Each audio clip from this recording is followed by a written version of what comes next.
AWS and IBM present The Digital Edge in association with cnbc.tv18.com. Good evening, ladies and gentlemen. It's a privilege to have all of you here with us. First of all, we'd like to welcome you to AWS and IBM present The Digital Edge, igniting the future of business in association with cnbc.tv18.com.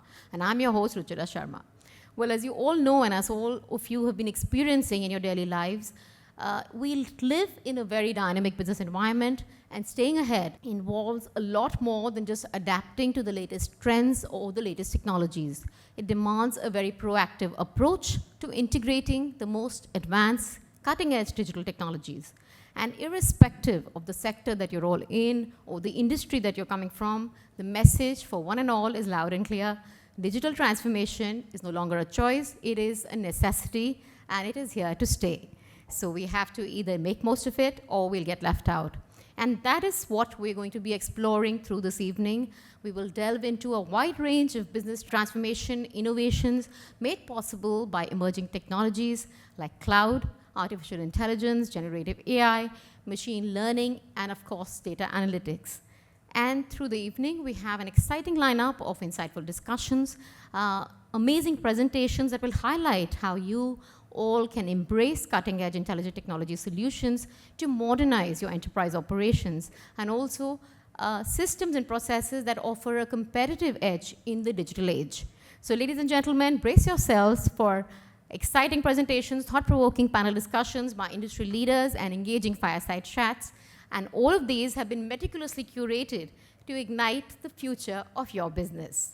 And now, moving on to our first presentation for the evening, we would like to invite Ms. Lakshmi Nair, Executive Partner, SAP Service Lead, Consulting India and South Asia, IBM, and Mr. Sumit Goyal, Principal Solutions Architect, SAP AWS.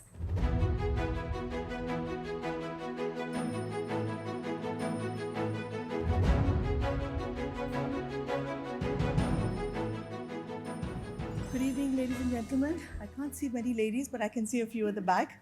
So thank you all for coming in. And I know it's a Friday evening and probably a few hours before your cocktails and dinner. But once again, thank you for your time. I'm Lakshmi Nair. I'm an executive partner in IBM. I look after the SAP business for the India South Asia. I'll be partnered today by my friend and colleague here from AWS, Sumit. Yeah, welcome everyone. And first of all, thank you so much for joining for this event. I am Sumit Goyal. I'm Principal Solution Architect at AWS. And thank you, Lakshmi, for inviting us for this event. Yeah, so over to you, Lakshmi. So can we go to the next slide, please? Right, so we've got about 15-20 minutes, so we're trying to squeeze as much as information as we can in this pack. But I first wanted to just quickly highlight the partnership that we as IBM have with AWS and SAP. And there's a huge amount of investment, as you saw in some of the videos, the amount of investment that's gone into some of the new Gen AI and some of the industry offerings. This is just a flash in terms of where IBM is currently investing, both with SAP and AWS. SAP IBM has got one of the largest SAP install bases. We've got about 5,000 plus SAP clients where we're running AWS work. And I think what is really important is to look at the growth commitment. I won't go into a lot of details, but we've invested heavily in partners like Red Hat. We've actually acquired partners like NorCloud and also with Taos. And if you look at some of the history behind these two organizations, they are into cloud managed services, both on native cloud and even managed services. This is really important partnership for us, primarily to show the investment we are making. There's a huge amount of automation that goes into when we're building something like an SAP enterprise, when we're looking at supporting our customers through a digital transformation, right from the beginning of looking at advisory services, plus also automation, and taking them into an intelligent enterprise. Now, when we talk SAP today, a lot of the clients would talk about RISE. How do we actually go onto the RISE journey? Many organizations have been on previous ECC instances or previous legacy applications, and that's a new buzzword. So there's a huge amount of investment and conversations that we have on a daily basis with our clients. How do we take them from their current situation onto an intelligent enterprise? How do we actually change the way they look at the business? How do we automate some of the businesses that they're doing, specifically leveraging the new tools like AI? I also just want to touch upon, if you look at as a premier consulting partner with AWS, now we've got 50 years of partnership with SAP and several years of partnership with AWS also. And the huge amount of work that we're doing across different dimensions of the business, be it in the SAP world, be it in the government sector, be it in some of the data analytics work, we leverage AWS Bedrock Gen AI solution, jointly working with the Watson X from an IBM perspective. Sumit will actually talk about some of the interesting joint solutions that IBM and AWS have built. What's more important is the investment we're making in our people. We've got 24,000 folks within the entire IBM global environment who are certified with AWS. And that's a huge number. We're probably the largest GSI who's got that many number of installations and that many number of people who are certified on AWS. Now if you look at the 19K AWS service validations, which is also critical because AWS themselves validate the work that we're doing. And that just goes to show the investment that we're making in this particular space and why this partnership is so important. Given I'm the SAP lead for India, I couldn't not bring this slide up in terms of what we as IBM are doing in the SAP world. As you can see, IBM has got the largest number of installations globally. We've done about 6,500 S4HANA implementations with over 50 years of partnership with SAP. I don't want to go into a lot of the Pinnacle Awards and the details. We've obviously a lot of work that's gone into taking our customers into the cloud journey. And there are particular examples that I'll talk about. We've done recently one of the largest cement conglomerates. And the interesting part of it is that particular organization was an Oracle, an Oracle legacy application.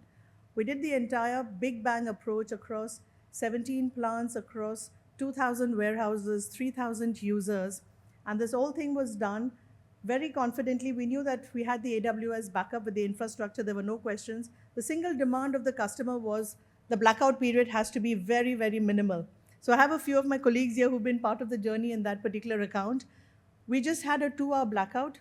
All the dispatches on time, infrastructure worked perfectly well. There was no downtime, minimal downtime, and it was a huge success. Now we again, given that success of that win, again it was on legacy old applications onto AWS on cloud. The benefit and the advantage and the partnership we had just going to show that the client had extreme confidence in the capability both of IBM, of SAP, and also on AWS. If you go to the next slide, please. I just want to quickly cover some of the work that we're doing across the whole space. Now, I did talk about AWS, we spoke about SAP, but this gives the entire breadth of the work that IBM is doing across all of our customers. So it's not just pure play SAP S4HANA transformation or SAP S4HANA implementations, be it RISE or be it on cloud. IBM is looking at the entire gamut right from advisory services, and I'll touch upon a few of the elements here. IBM Garage is where, so I've personally worked in the Garage environment, and it's a end-to-end engagement with the client. We don't do it to the client, we are doing it with the client. So the Garage model allows you to come into an environment where we sit down with the client, understand the pain points, look at the benefits that are going to come out, solving that points of the pain points, and it's a joint investment between IBM and the client. So it's a 50-50 investment. We do this over 3 to 4 weeks. We do an assessment. We then come out with what the pain points are and how is it going to convert, and bringing in the highest amount of benefits for you. So that's a model that we're working globally. The rapid discovery is also where many of the clients are at a point where they don't know if they want to go on the RISE journey or they want to change the legacy applications, right? Because it's a huge investment. You've already invested a lot of money in the legacy applications for several years. Now, there are tools and assets that's been built by IBM. The rapid discovery does a very quick 2 to 3 weeks assessment. It comes back and tells you how customized your application is. And if you were to go on an S4HANA RISE journey, leveraging the hyperscalers like AWS, is this going to take you 12 months, 18 months, or 24 months? But at least you have a higher visibility of what your journey is going to look like and where the key pain points are and where their focus has to be. So there are some of the tools that's been done. I also want to quickly touch upon the impact solution. I won't go through the whole thing. These are, of course, the slides that can be shared. One particular thing around the business transformation. IBM's invested quite a lot on an industry-based solution called Impact. Now, we've invested years together. This is a pre-configured S4HANA solution with industry offerings, pre-configured solutions. We've We've taken and harvested our intelligence from multiple projects and brought this into one system, which allows us to show and tell. Now, we've been able to accelerate a lot of the delivery, but at least 20 to 30%, showing the value for many of our clients. And there are specific industries. I wouldn't say we've done it across all industries. We've done this in retail. We've done this in the cement industry, in metals and minings, in manufacturing, in automotive. And there's a huge, I would say, wealth of knowledge that we're able to bring our clients when we're looking at an SAP implementation. So I'll pause there if there's any questions, because there's a lot of assets that are there. I probably won't have the time to go through it, but this is just to give you a flavor of the investment that IBM is making in the SAP space, and also jointly with AWS as a partner. Sumit, over to you. Thanks, Lakshmi. So now, in this particular slide, I wanted to talk about a typical SAP customer journey on AWS.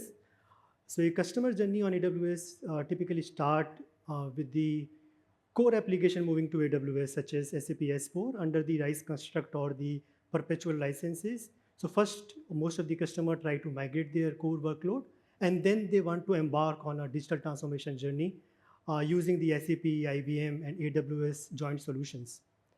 I wanted to highlight, so typically if you see SAP is talking about clean core, where if you want to extend any of the SAP solutions, you have to use the SAP BTP, which is Business Technology Platform. So SAP has a BTP, AWS also have a 200 plus services, so customers are stitching the SAP services and the AWS services together, and with the help of IBM, they are implementing those solutions. So typically, if you see SAP 80 plus services and AWS 200 plus services, some of those services are also overlapping with each other. So typically, and often we get this kind of confusion from the customer that which of the AWS services or SAP services we should choose or we should integrate to build their own use cases. So to overcome that, to address that issue, we have joined forces with SAP, and we have built what we are calling as the joint reference architectures. So that is a set of joint reference architectures that we have built together with SAP. Typically, these are built on the 4 planes. One is the application plane, where you have all the applications. Then we have foundation plane, where you can do the connectivity. Then we have the data plane, where you can build the data lakes and the analytics. So these set of architectures are based upon the certain guiding principle that will help you to decide you want to choose the AWS services for that particular use case or the SAP service. For example, the data gravity, cost, latency, these are some of the parameters that will help you take a decision to choose which AWS services. Fortunately, I was the one of the architect who designed these joint solutions together with SAP, and now these solutions are available to partners, and IBM already built multiple solutions on top of it. They have a strong industry experience. Collaborating together with the robust AWS experience, we have built multiple solutions that I will be talking as in the next slide. We have been building solutions globally as well as in India. If you Google, you will find there are more than 40 plus joint AWS and IBM solutions which are available in the AWS marketplace. So you can directly use them for particularly your use cases or any digital transformation or intelligent enterprise use cases. I just want to highlight 2 use cases. One is the generative AI and another one is the real estate. In the generative AI, what we have developed is 4-way vendor invoice matching. So typically, if you see when you do an invoice matching, it is a manual effort and there could be possibility of a lot of human error. So what we have done, we have used the generative AI services of AWS that we call as the Bedrock. It is a managed service that you can directly call. IBM has developed this solution, 4-way vendor invoice matching. With this solution, we are automating the end-to-end invoice matching process. It is reducing the human error and also increasing the efficiency of the entire end-to-end process. One more solution which is specific to India market, IBM has already implemented 30 plus real estate customer in India, and based upon their lesson learned and the best practices, they built a solution, and they have implemented that solution on top of AWS, and this solution is now available for the real estate customers. And currently it is in the solution validation phase, but yes, for already we have started talking to our customer to move them on this particular solution. So this particular solution will help them recurring account bill for the contract bill, or increasing their or reducing their cost for complete project.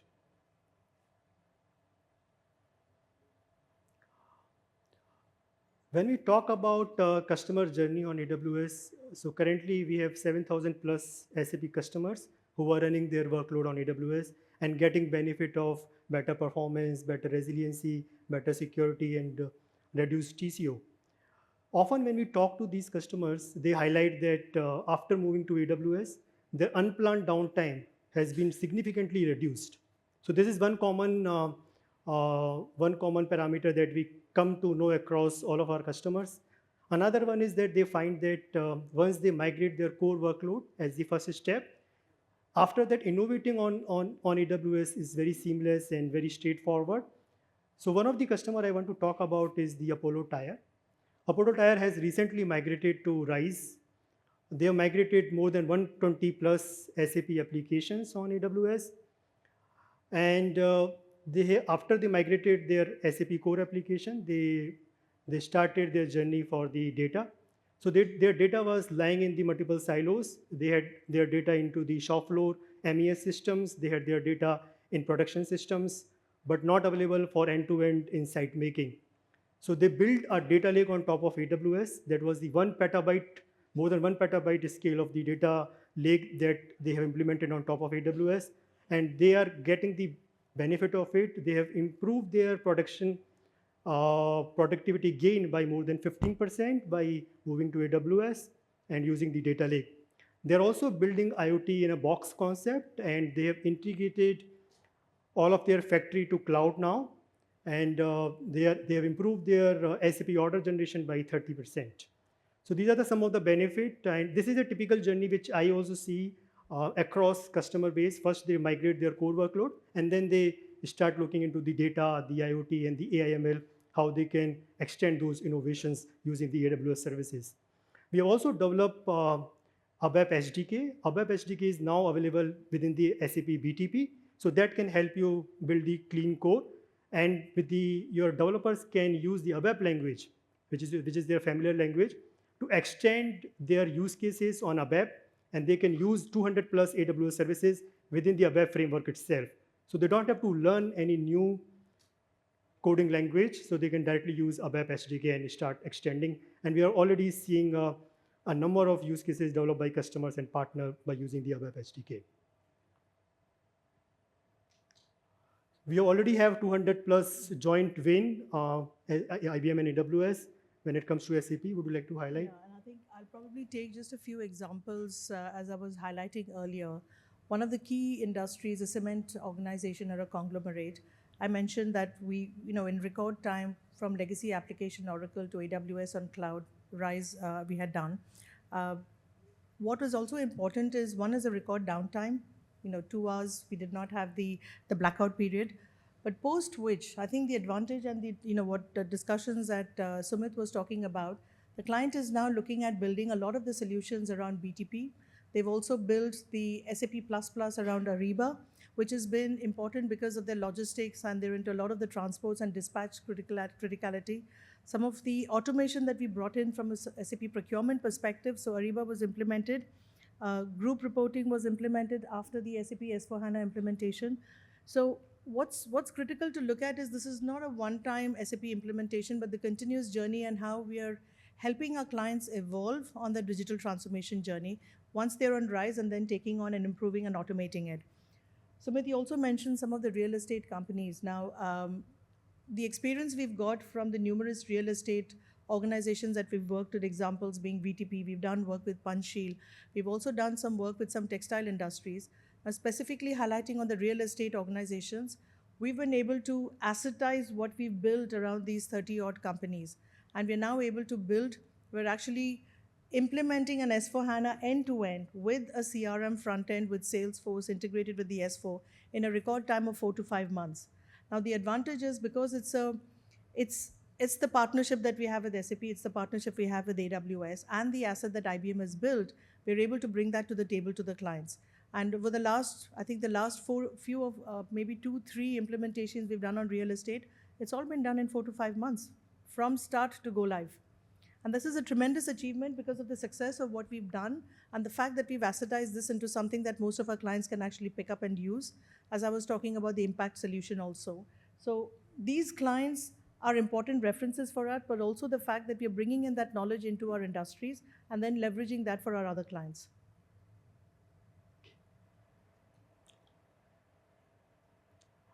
I want to share this slide. AWS has been recognized as the top hyperscaler by SAP this year, and I would share some of the reason why they have made AWS as the top hyperscaler. One of the reason, the number of the RISE opportunity that we have won this year, some of the largest SAP RISE in India that we have won. One more example of this is the Dr. Reddy Labs, who are using the largest instance of compute in India, which is the 12 terabyte in a single instance. Although we have 32 terabyte of the single instance available for running the SAP workload, but DRAD in India is the only company who is using such a large instance running on top of AWS. I just want to highlight some of the key advantages that customers are getting running on AWS. The most important is the reliability. After moving to AWS, the customer are getting 58% less productivity losses from the unplanned outage for their SAP S4 systems. And this is all is the public data which is available. And if you compare us with other hyperscaler, our uptime is 16x more than any other hyperscaler, and that is also a public data. The reason for our high reliability because of the way our infrastructure has been built from the grounds up. We have a concept of region, and every AWS region has multiple availability zone. AWS is the only hyperscaler who is providing short-range DR with the RPO 0 for the RISE customers. And that is because for each and every region, we have minimum 3 availability zones, so we can set up short-range DR across all our regions. So this is the one of the example of the reliability. When it comes to redundancy, we have inculcated redundancy at each and every layer, be it compute, storage, networking. And that's the reason our SLAs for most of these services like compute, storage, and network is 4 nines.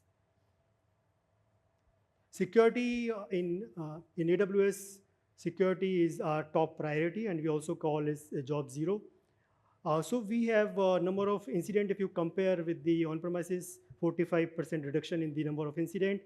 If you compare with the other hyperscaler, again, we have number of CSVs are far less compared to other hyperscalers.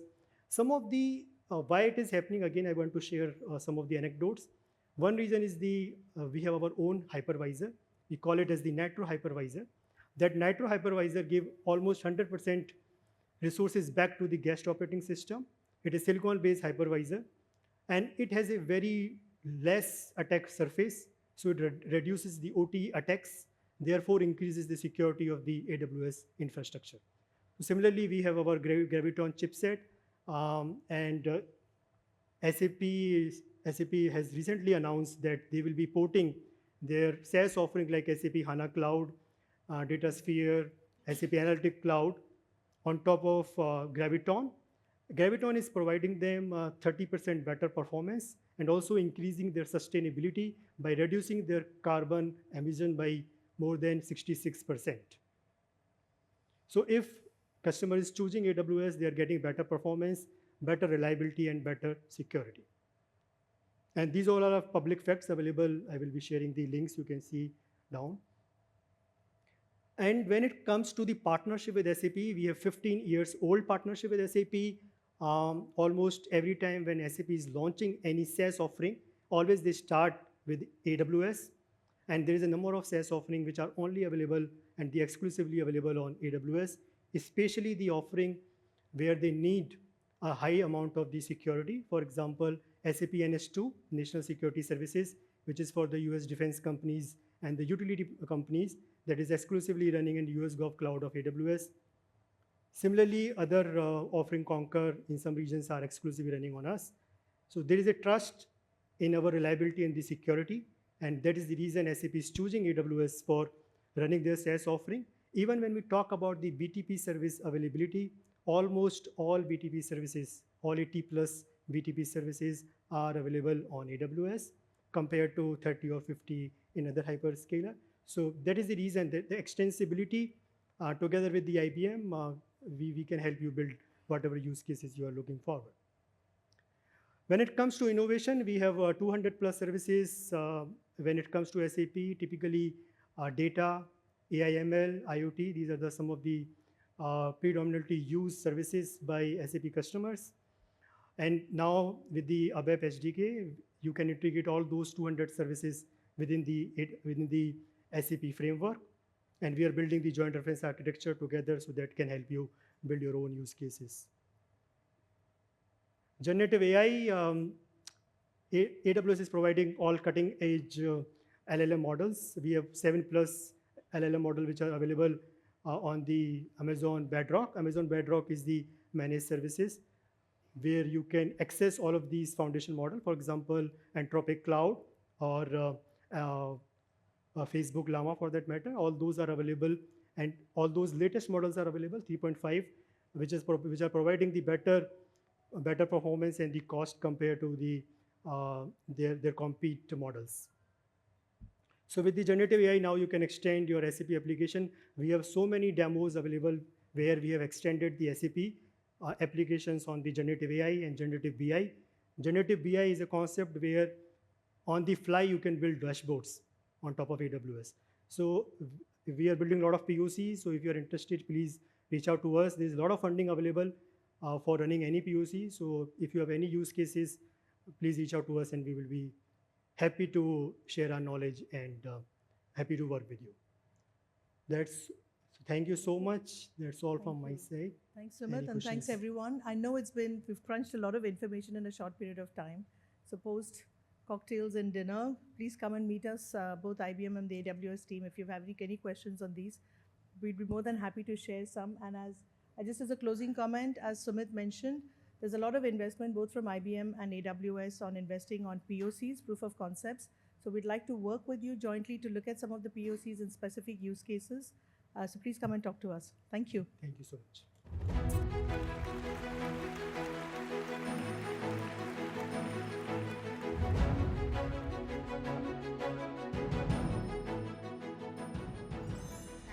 Lakshmi, and thank you, Sumit. Truly, as you said, the right partner is very crucial as companies take on their digital transformation journey. And for doing that, of course, they can ensure that it's seamless, it's smooth, and it is sustainable. So moving on, now it is time for a fireside chat with top technology leaders on the best practices to align the enterprise tech vision with business goals and outcomes, so that you have tested approaches that can address common pain points, challenges, and also understand how to lead from the front.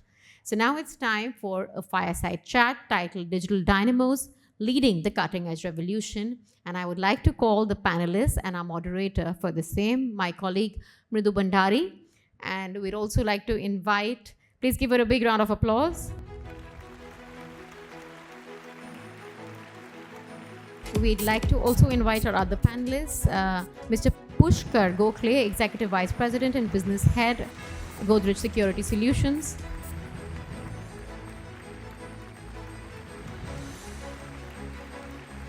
Mr. Ninad Raje, Group CIO, Jaguar and Company Private Limited.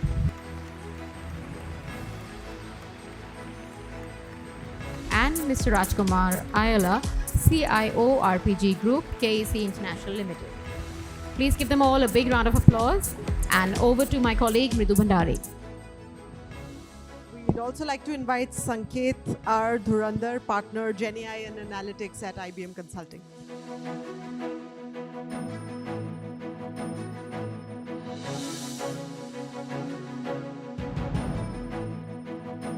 Good evening, gentlemen. Thank you so much for joining us here today, and good evening to all of you. Well, as India leapfrogs ahead in digital transformation across industry sectors, enterprises across the board are strategizing to harness emerging technologies like the cloud, artificial intelligence, machine learning, Internet of Things, robotic process automation, and most recently, generative AI. Now, the digital enterprise of the future needs innovation, needs speed, scale, agility to really stay competitive in the digital age, and of course, data-driven decision-making that starts top-down. All of this is possible by investing in the right technologies and the right people with a strategic vision. And of course, leading this across enterprises are our digital dynamos who are here with us today, the CIOs, the CTOs, chief product officers, chief digital officers, and most recently chief AI officers as well of different organizations who are really the custodians of technology and are equally responsible for business growth today, not just for technology implementation. So in this first session tonight, we are going to look at the digital transformation of their respective enterprises across sectors from the lens of the digital dynamos. And I'm delighted that we are joined by a diverse panel of eminent experts here today. So let me then get some opening comments from the industry leaders here. A lot of technologies out there today. I'm sure it's not as overwhelming for you all since you are tech experts. But for anyone looking at it from the outside, there's a lot to be done by any business. So give us a sense of quickly, what are the technologies that your businesses are betting big on? And where are you harnessing different pieces of technology, whether it's cloud, whether it's AI, or RPA, for instance? And Rajkumar, if we can start with you. Yeah, I think if you typically look at it, none of them can be, something which we can ignore it at this point of time. We are using almost all the technologies because we should keep, basically you have to experiment on various things. So we are using AI, ML. We talk about using, RPAs. All of them are in place today. But yes, for that matter, the way we are like something which we are doing extraordinary is we are using, these technologies in the area of engineering because that is something which is important for us. We are also utilizing this in the supply chain areas. We are working something like, certifications like, we have lighthouse certifications for which we are aiming for our factories. We are also using it in pre-sales, tendering processes. We experimented on commodity analytics, many other areas. So these are some of the areas which I'm in on a very large scale, which we are talking about. But yes, it's not about the technologies, but rather it is important for us to understand what is that we wanted to solve in terms of what KPIs, then how do we actually phase it out, which are the ones which you can look at it as a low-hanging fruits and start addressing them first. These were all some of the things which we started working on. Okay, brilliant. And of course, RPG Group is very diversified. So, a lot of technology integration happening across different areas of the businesses, and we'll come to some of those. But Pushkar, getting your opening comments in as well, what are some of the technologies that you're harnessing? Sure. I think, good evening, everyone. I think I'm going to take this question more from a CEO perspective. That is the role I take care of. And I think when you look at digital, we need to have a much larger and holistic perspective. So when I look at my organization, what is the objective? What is the apex? The apex objective for us is creating sustainable value. And how does really digital impact us? So I'm right now talking more on a broader scale, then we'll break down. But see, digital for us is basically an enabler to achieve this particular objective. And that's where, we look at it with a very, very holistic kind of approach. We are not adopting digital in a discrete way. Digital for us is like a fabric which cuts across all departments, all functions, basically to meet the objective.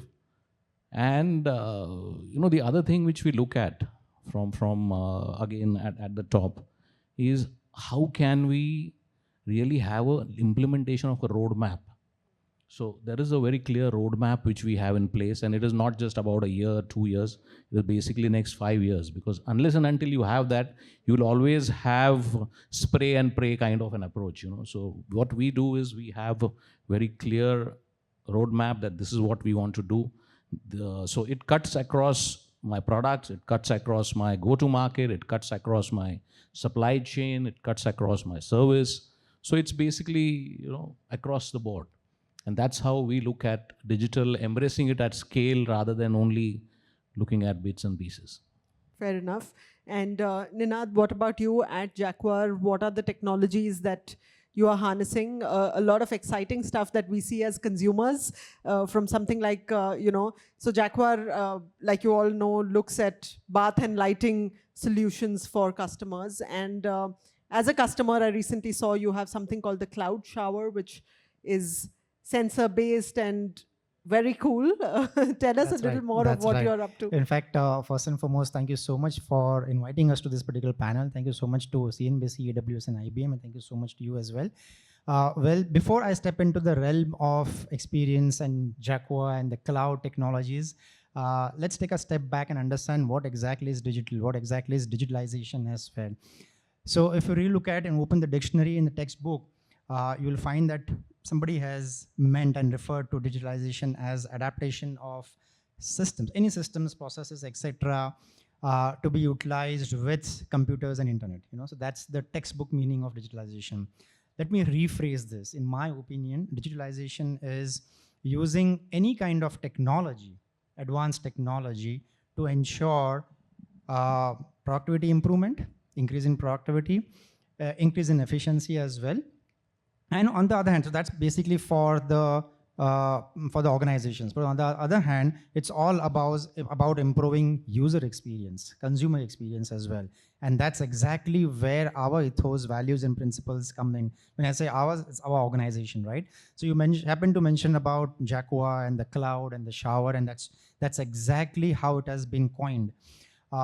We received a lot of feedback from, and we solicit feedback from our consumers, right? So how do we provide the top class experience to our consumers, right? And that's exactly what we did. We amalgamated this entire piece of technology with user experience. Using technology, how can we provide like really big and cool user experience? That's exactly where this new age product comes into picture. So the product that you spoke about, cloud, is all about this amazing shower experience, right? Today's day and age, there is a shift from the regular washrooms and all. It's all shifting to lifestyle washrooms. It's called wellness, right? And normally we term wellness with health, but this is all about wellness and experience in your washroom. There's a larger than life experience that people would look forward to after a very long day at work. People would kind of want to relax and rest, come back to home, their houses, welcome to their washrooms, and then have the relaxing, whatever, massage on the shower, and that's exactly what the cloud technology comes into picture. And whilst we were designing and developing this and other manufacturing, there's a lot of technology that came into picture, right? So it's a combination of IT and OT. That's exactly where the IoT also comes into picture. So we introduced a lot of IT and OT concepts. We brought in a lot of state-of-art robots, and that's where the RPA technology comes into picture. Real-life robots, rather. We, in fact, imported it from Germany and Italy and so on and so forth. And if you visit our plants nowadays, you will find very few humans in the plant. It's all robotic technology, and that's exactly where this entire experience comes into picture. So to be really honest, it's all about consumer experience and how do we provide that experience to like a top grade experience to the consumers. It all started with that.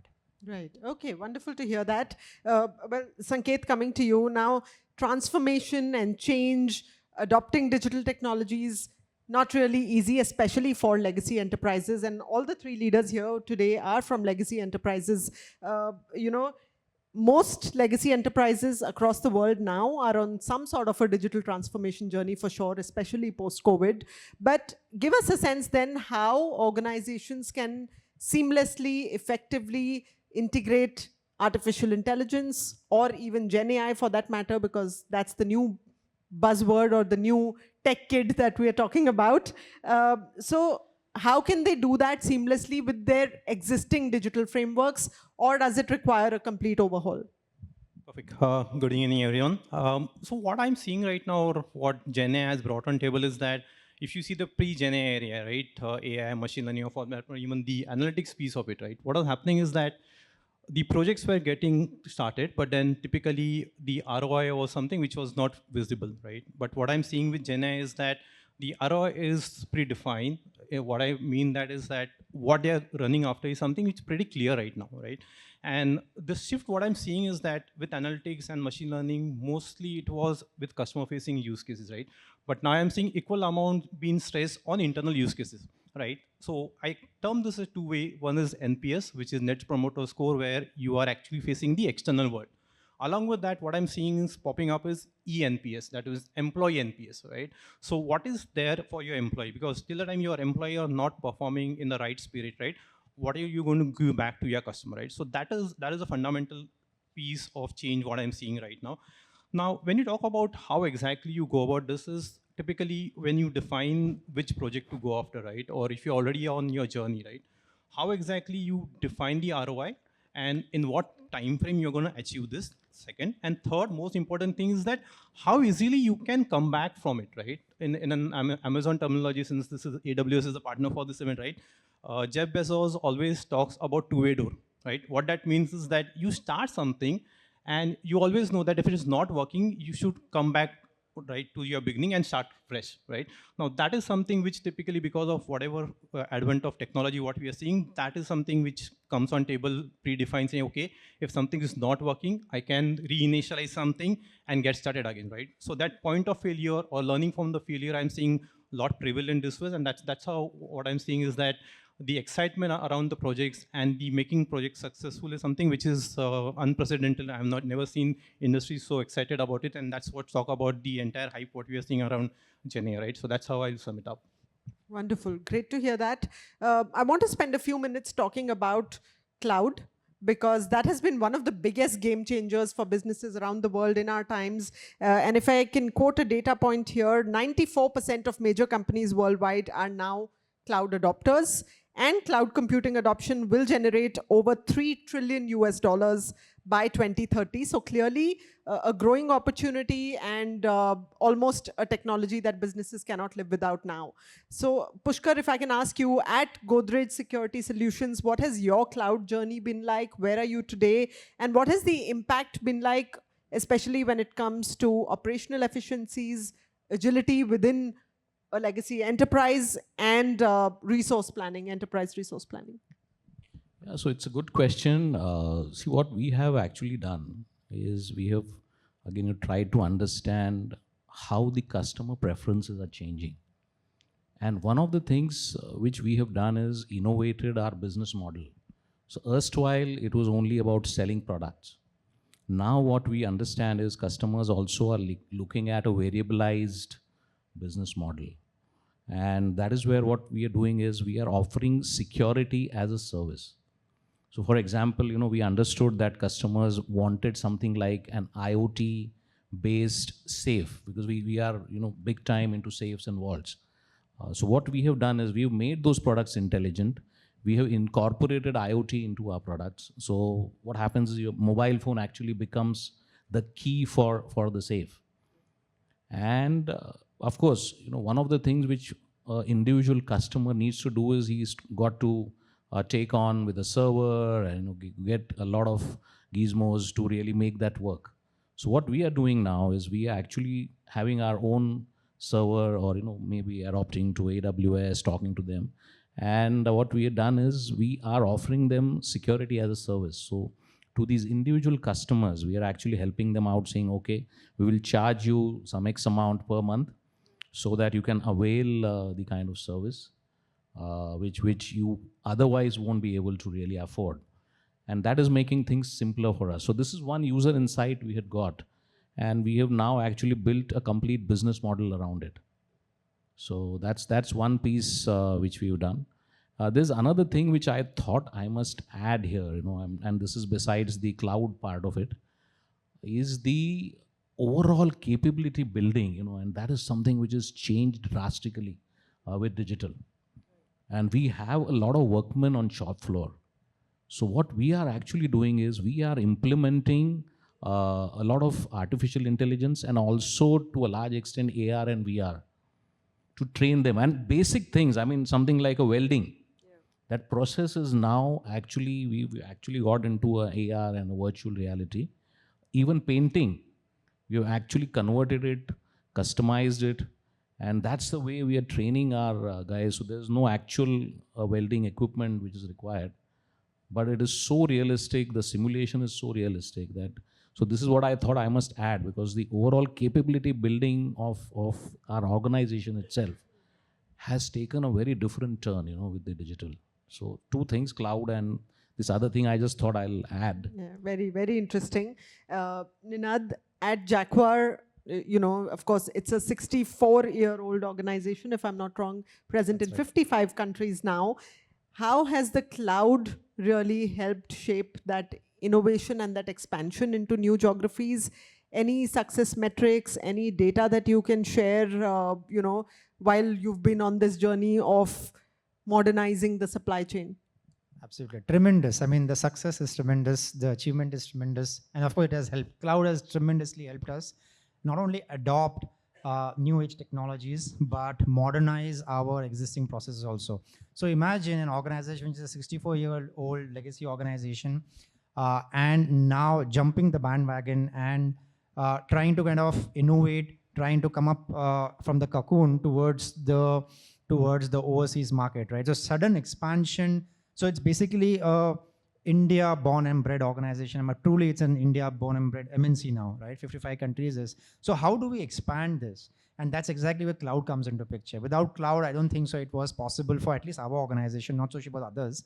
But the data point that you shared about 94% organizations have already adopted cloud, that probably it's true.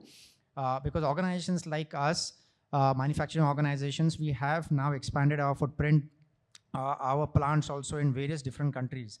And how do we centralize everything? How do we monitor? How do we track all these aspects? And there's gazillion data points which are being generated all across. And how do we manage this? And that's exactly where you happened to mention about data-driven philosophy, right? So when it creates this kind of data, every plant, every IoT device is creating that kind of data, and the 55 countries that you're talking about.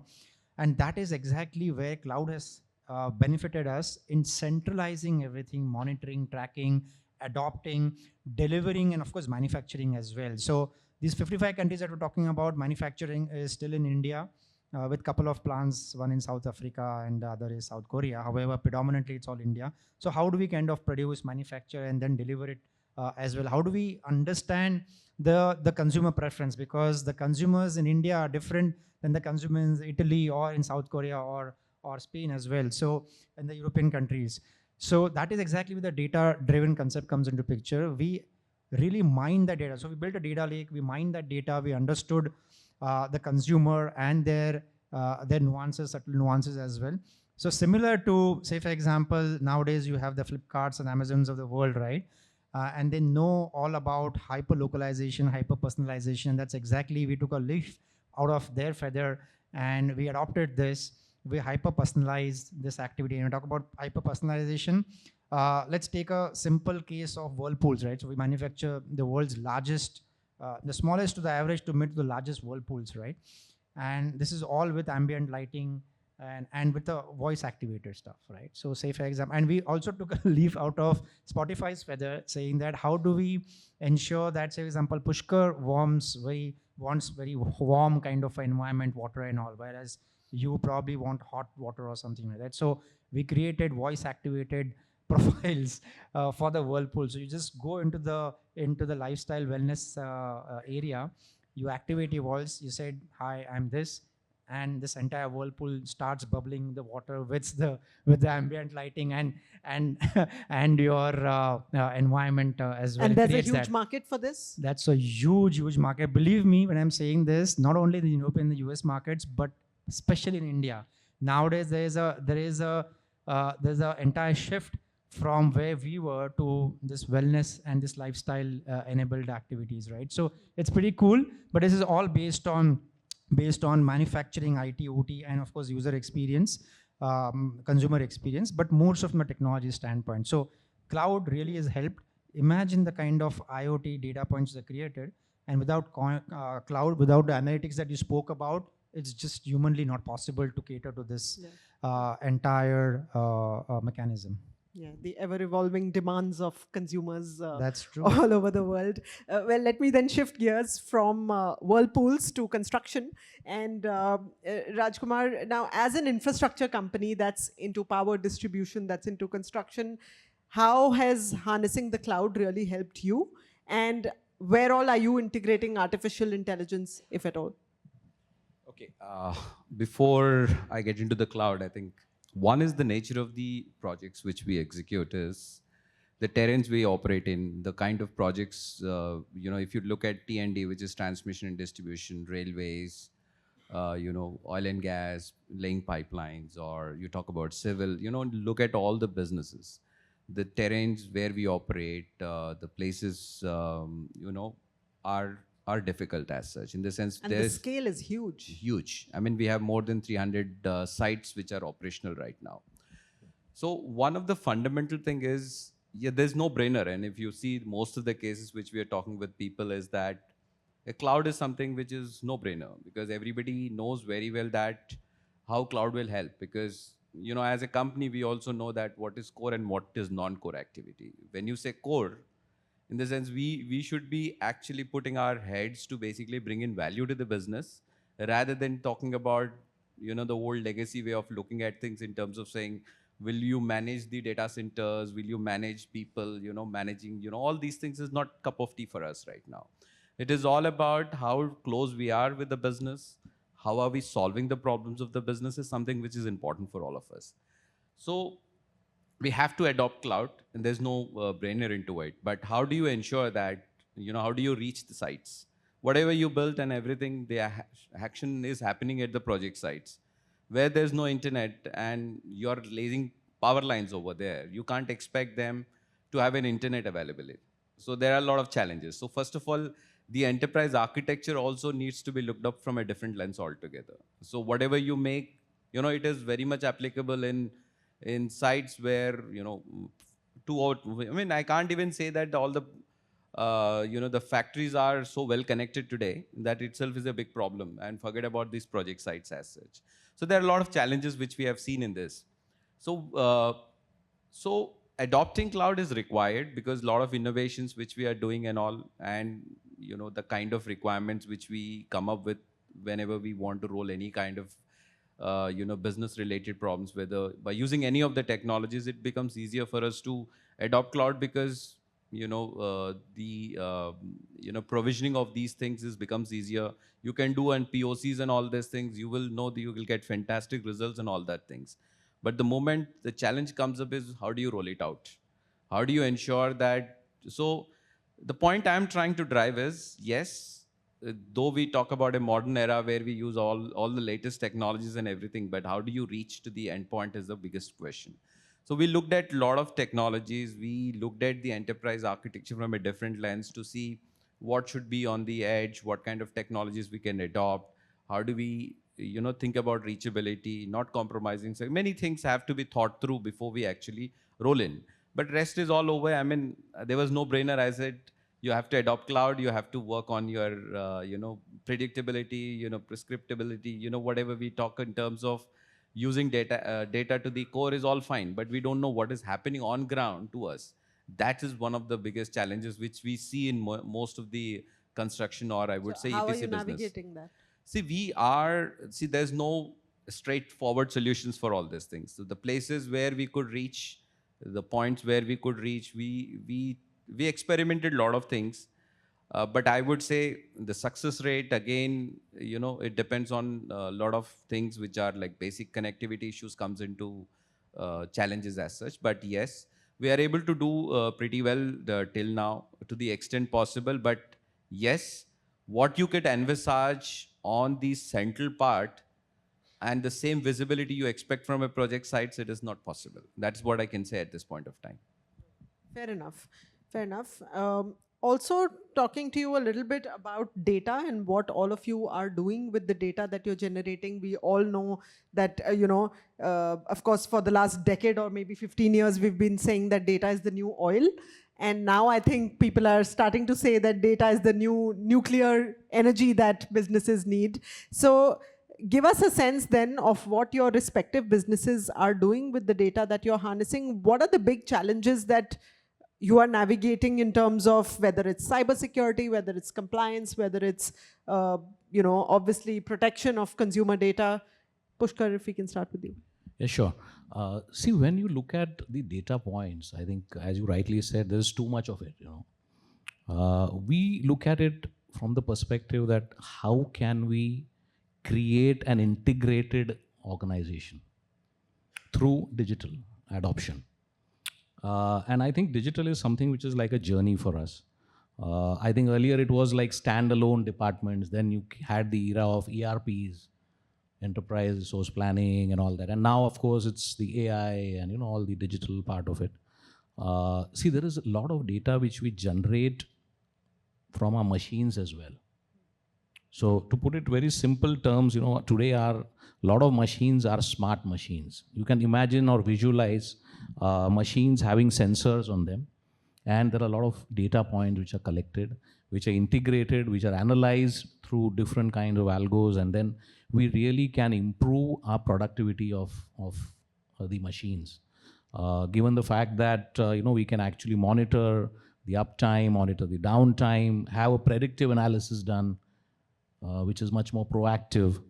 So I think this is one part of it. The second is how can we have one view of the customer? Because Godrej, we are a conglomerate of various businesses. And there are customers who buy products from different businesses. So one of the things which we are doing is now, because every business actually generates data on their customers. Correct. And what we are doing is getting one view of the customer now, so that there could be opportunities to cross-sell, to upsell.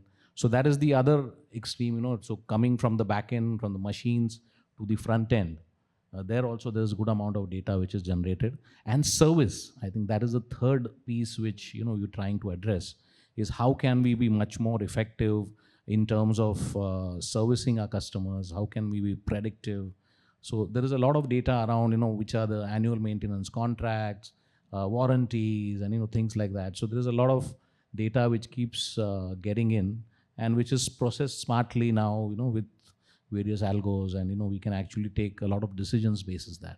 So, but traditionally, I think one of the biggest problems in legacy enterprises has been that of data silos. And so interestingly, you said that you're trying to break those. Yeah. But how far away are you from actually breaking No, so we already completely embarked upon the journey, because what I feel is that, digital is not a destination, it is a journey, and we'll keep on, improving as we take on. But you're right, I mean, for us, it is a challenge, but we are adopting is pretty fast, adopting it at scale and, taking it on, because we don't have a choice.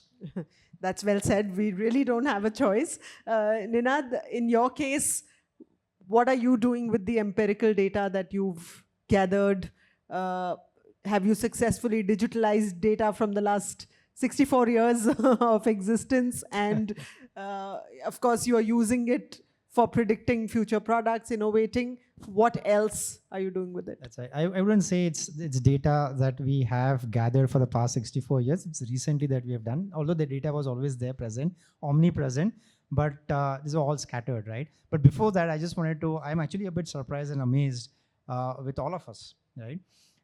We all talk about data, the DPDP Act and privacy and confidentiality and all.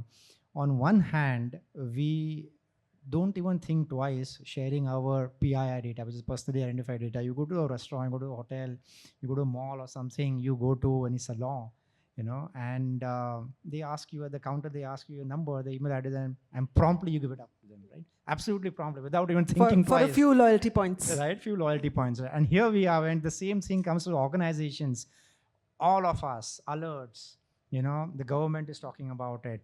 probably 250 crores per incident penalty, you know. So what are we talking about here? However, coming back to this, and really I was actually surprised and amazed with what we ourselves as humans are talking about. But then going back to your point, which is data-driven philosophy, yes, that's true. Recently, what we have done is we are trying to consolidate. You also spoke about data silos, and that exists in almost all the organizations across the world, and we can't avoid that. So first and foremost thought is to consolidate all these activities, all the different data sources. That's what we did. And we are now talking about this great concept of data cloud. Earlier it was data warehouse, but now it's all about data cloud, right? And of course, AWS is here.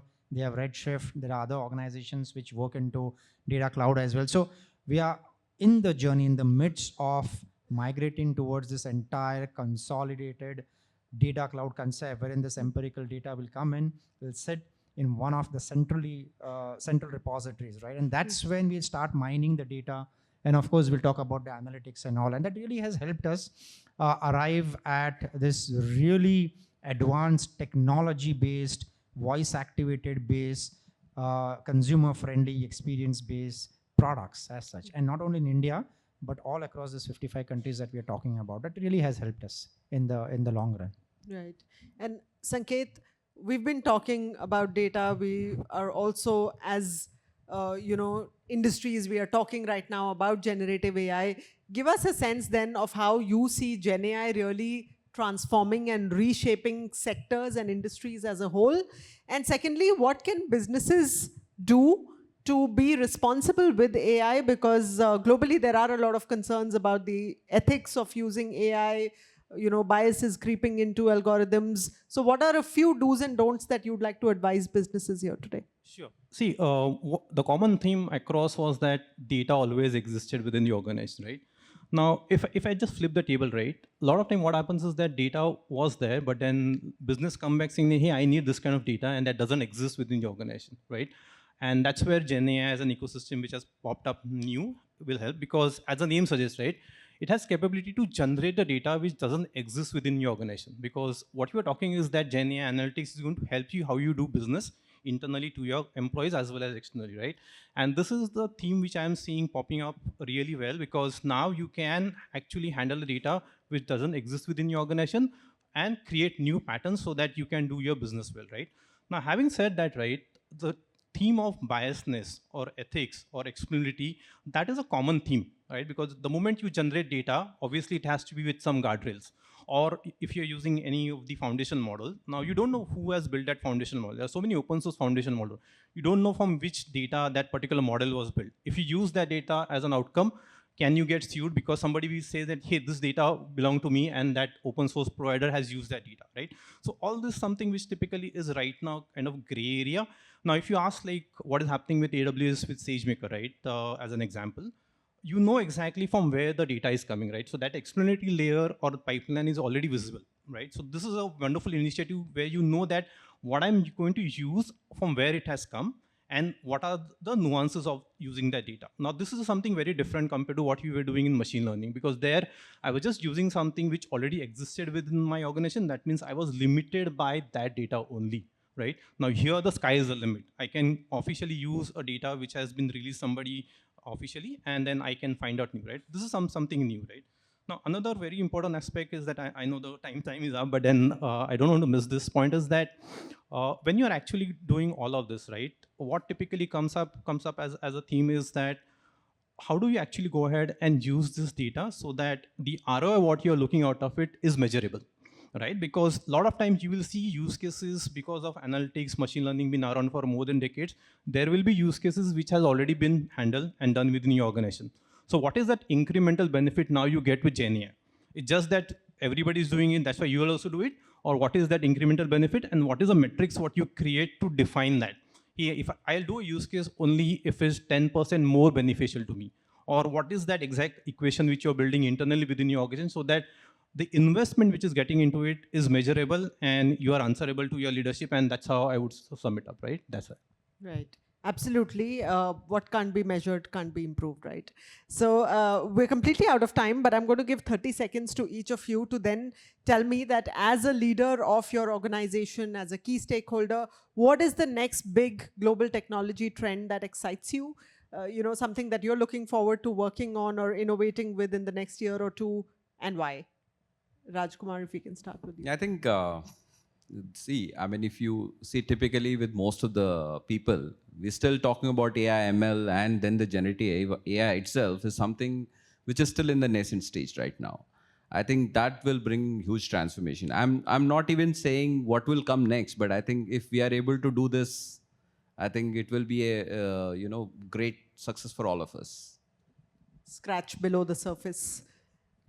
Yeah, so besides AI and IoT, I think the other big piece on the development side of it is that we just started off with AR, VR, and we are seeing the benefits of that. And we would like to actually horizontally deploy and scale it up. So that is one part of it. But besides that, what is important for us is it's actually a change management case for us. Because if we really want to embrace all these things at scale, we need to involve and engage each and every stakeholder right up to the end of the value chain. And then take them on board, show them how this is really working, how this is making a difference. And then only we'll be able to succeed. And that is what we are doing right now as to, engaging continuously, communicating. So that piece, I think, is very, very important for us. Besides, of course, the tech part of it.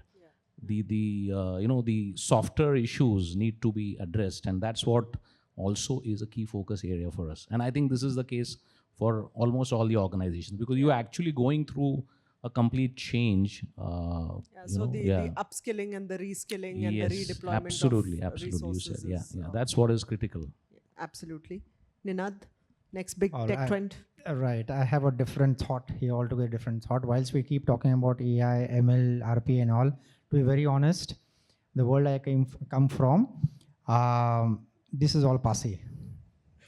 The next big thing is quantum. All right, I have been fortunate enough to be a part of a couple of projects in quantum technology, and believe me, I'm saying this, AI is thing of the past. And to give an example, if AI can do things in, say, for example, a second, quantum can do the same thing in 1/100th of a millisecond. All right, so that's really, really tremendous as such. And in the next, I foresee that this is like the next 3 to 5 years, quantum is going to be very, very big. Quantum computing is here to stay, and it is going to be the next big thing. Having said that, I just wanted to also, those people who are embarking on their cloud adoption journey, I just also wanted to sort of talk to them about, be cautious about this, because it's a double-edged sword as well. If you don't adopt it, there's a big problem also, because you can't avoid it. But if you do try to adopt it, be cautious on the billing part as well. All right, because it turns out to be expensive if you do not appropriately look at the expenses and the billing patterns and so on and so forth. It can burn a big hole in your pocket for sure. So be cautious about it. But that doesn't mean that we should not adopt it. Obviously, you should adopt it, but be cautious about the expenses as well. So with that, thank you so much. Sound advice there. Sanket, final word to you. Yeah, I'll build on top of this, right? It's been ages we have been just playing with ones and zeros, right? And that's where quantum comes in, saying that how do we go beyond ones and zeros, right? Now, one of the interesting problem statement is that in all the use cases, wherever I hear, right, here today as well as in the industry, is that nobody talks about how do I do something for optimization. Now, optimization is a problem which is central to any industry you talk about, right?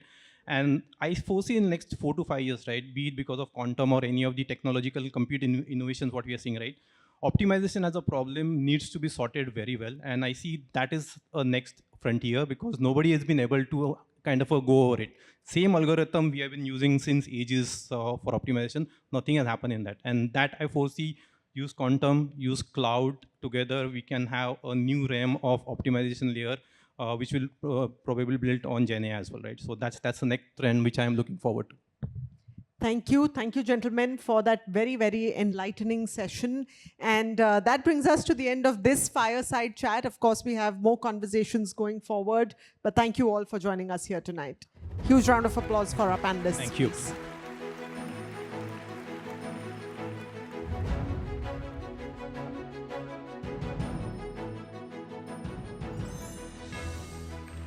Thank you for that insightful chat. Clearly, a lot of actionable insights there. whether it was change management or whether it was quantum. There is so much to learn. But yes, quickly, let's get a photo up.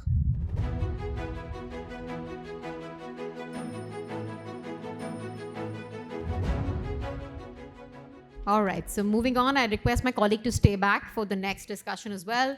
And moving on, ladies and gentlemen, industry leaders, of course, need to focus on modernizing business processes across sectors, and cloud-led enterprise intelligence solutions can offer unmatched scalability, cost efficiency, and some real-time insights. And that is the focus of our first panel discussion.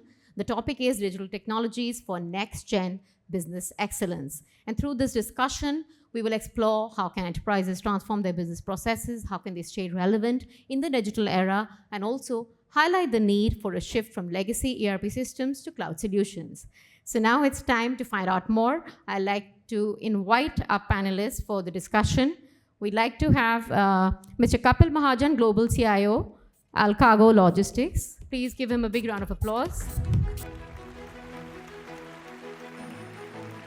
We'd like to now invite Mr. Raj Gopal Nayak, CTO, Metro Brands.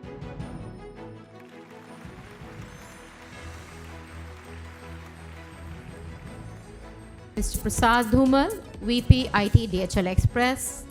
Let's keep the applause coming. Thank you. Mr. Sanjay Joshi, CIO, Parley Products Private Limited. And Mr. Ganesan, VP, Senior Partner and Distribution Sector Leader, Consulting, India and South Asia, IBM. With that, I'd like to hand over to my colleague, Mridu Bandhari, for the next panel discussion. Thank you so much, Ruchira.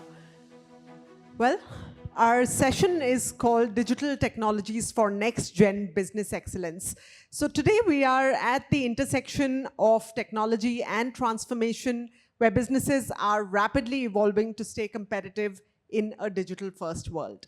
So as businesses strive to enhance operational efficiencies, improve customer experiences, and maintain a competitive edge, the integration of latest technologies is absolutely pivotal.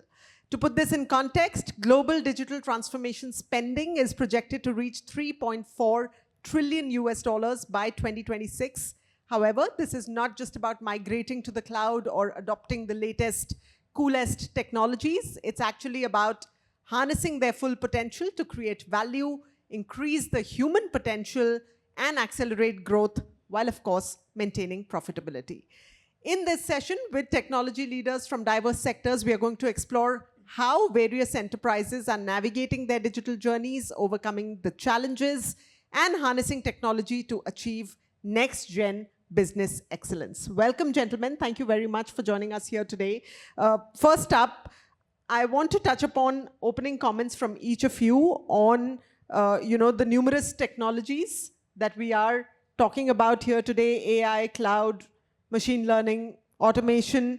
If we look at these in a sector-specific manner, and if you look at your respective industries, how do you see these technologies reshaping the entire sector, and where are you in that journey right now? If we can start with the, Parley.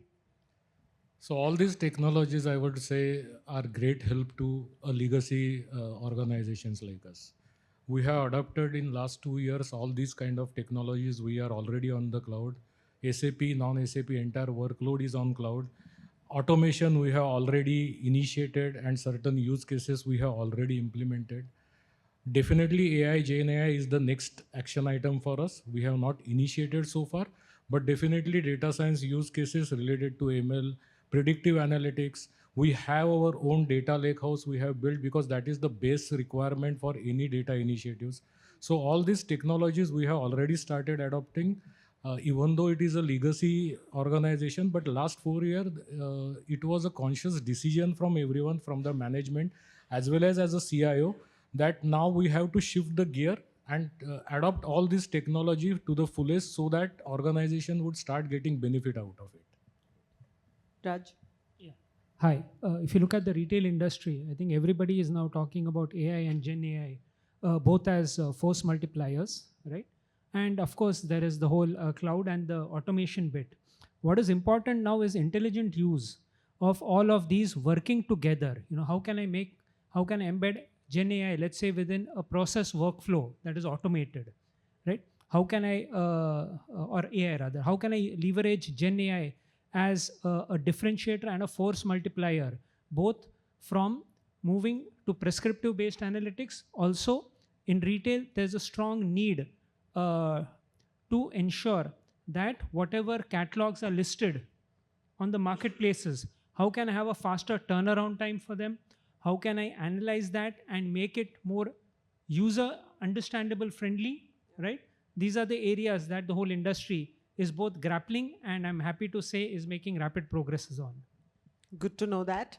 And let's turn to the logistics sector then with both of you. Prasad, do you want to start first? Yeah, so first of all, it's an honor to be here among such amazing industry leaders, and telling them something about cloud and AI is like preaching to converted. But we'll try to limit that.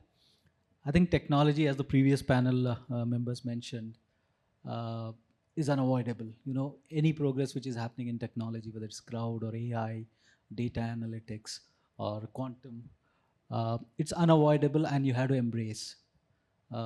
It may be difficult for some of the legacy organizations because of the magnitude they have or the breadth they have. Relatively easy for the startups. I think it's very helpful for them. For logistics, I think all the technologies are relevant because for us, our customers are everywhere. All the industries, everyone is a customer of logistics industry because everyone needs to move something or the other from one place to another. And because they are onto all these platforms, it is our imperative that we work hand in hand with them. So we have to make sure that we have cloud, we have AI, we have analytics, we have robotics. I'm sure a lot of you must have heard like some of our business units, like in Blue Dart, we are experimenting with final mile delivery in drones for some of the medical shipments in collaboration with government. So we cannot afford to remain behind from our customers. So whatever our customers move on to, we have to stay on par with them or at least be 2 steps ahead of them because we are going to deliver that service to them. So all these technologies are very relevant to logistics and it is reshaping the way logistics is looked at. Some years back, we were talking about 24 or 48 hours deliveries. Today, if you see a lot of Swiggies and Blinkits of the world deliver it in an hour or 2. So that's how the logistics is changing. 10-minute deliveries. Absolutely. And that's happening because of technology, because of the data available, and because of the way technology can connect different providers in the process. Right. So Kapil, staying on with logistics, if you can add some more examples to what Prasad was just saying, when it comes to operational efficiency, precision, all of this is paramount as far as logistics are concerned, warehousing is concerned. Give us a sense then of, where you are utilizing artificial intelligence in particular and how is that shaping the business for you? Sure. Good evening, everyone. So just to give a context, so we are into logistics, so shipping, air, and surface through 3 companies, Gati, All Cargo Terminals, and AQ Worldwide. We operate in 180 countries, about 2,500 trade lanes. And as my fellow panelists spoke about, I have been in this industry for about 5 years now, 5 to 6 years. And what fascinated me was every technology is relevant here. Right? And logistics as a sector is probably the largest in terms of GDP, if you compare it globally, right, across any country. And hence, whether it's IoT, whether it's machine learning, AI, whether it's quantum when it'll come, all of them become relevant. And every efficiency that we build in operationally adds to the overall, logistics index for the country, and directly correlates to the overall efficiencies for the bigger nation. So from that point of view, everything is relevant from a technology standpoint. We particularly are, have been obviously been across the length and breadth of technology, but of lately, the last 2 years, the journey has been on looking at operational workloads and seeing where can we put cognition, right? Can we build a cognitive enterprise? I think that's the overall strategy that we are following. So can we put in intelligence into everything that we do? it's not a siloed project. It's probably a big statement to make, but the thought process is whether it's sales, whether it's customer, whether it's the heart of the business that we do, which is operations. How do we make it better? How do we make it intelligent? How do we make it augmented to do certain decision making in a standardized way for people who are not standardized, right? So when you're running in 180 countries, how do you solve the problem of standardization? That can only be solved by technology. So we're doing a lot of computer vision models. We do a lot of our workloads now run on the edge device, which is the last mile devices or the first mile devices. So all of that has moved from data centers into the last mile computing. So that's how we are kind of trying to shape the roadmap around technology. So you spoke of standardization across business functions within the companies, that you have. Then would you say that data moves freely between business functions and between the three companies? Right. So good question. It didn't, but I think in the last 1 year, like the fellow panelist, I think before this spoke about siloed data. So data has always been siloed. I come from a technology background, worked with MNCs. Everyone, it's a classical problem. The bigger the organization, the more siloed the data is. So the first thing that we wanted to do in our overall set of group companies, they are very, very cohesively stitched together.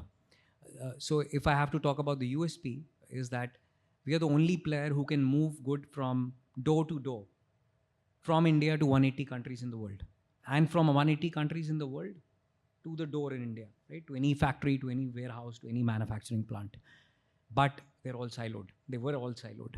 So the first project was, how do we bring data lineage? How do we bring data visibility? And that's where we moved to the cloud. We operate 6 data centers in one of the companies that the EQ, which is the global shipping company.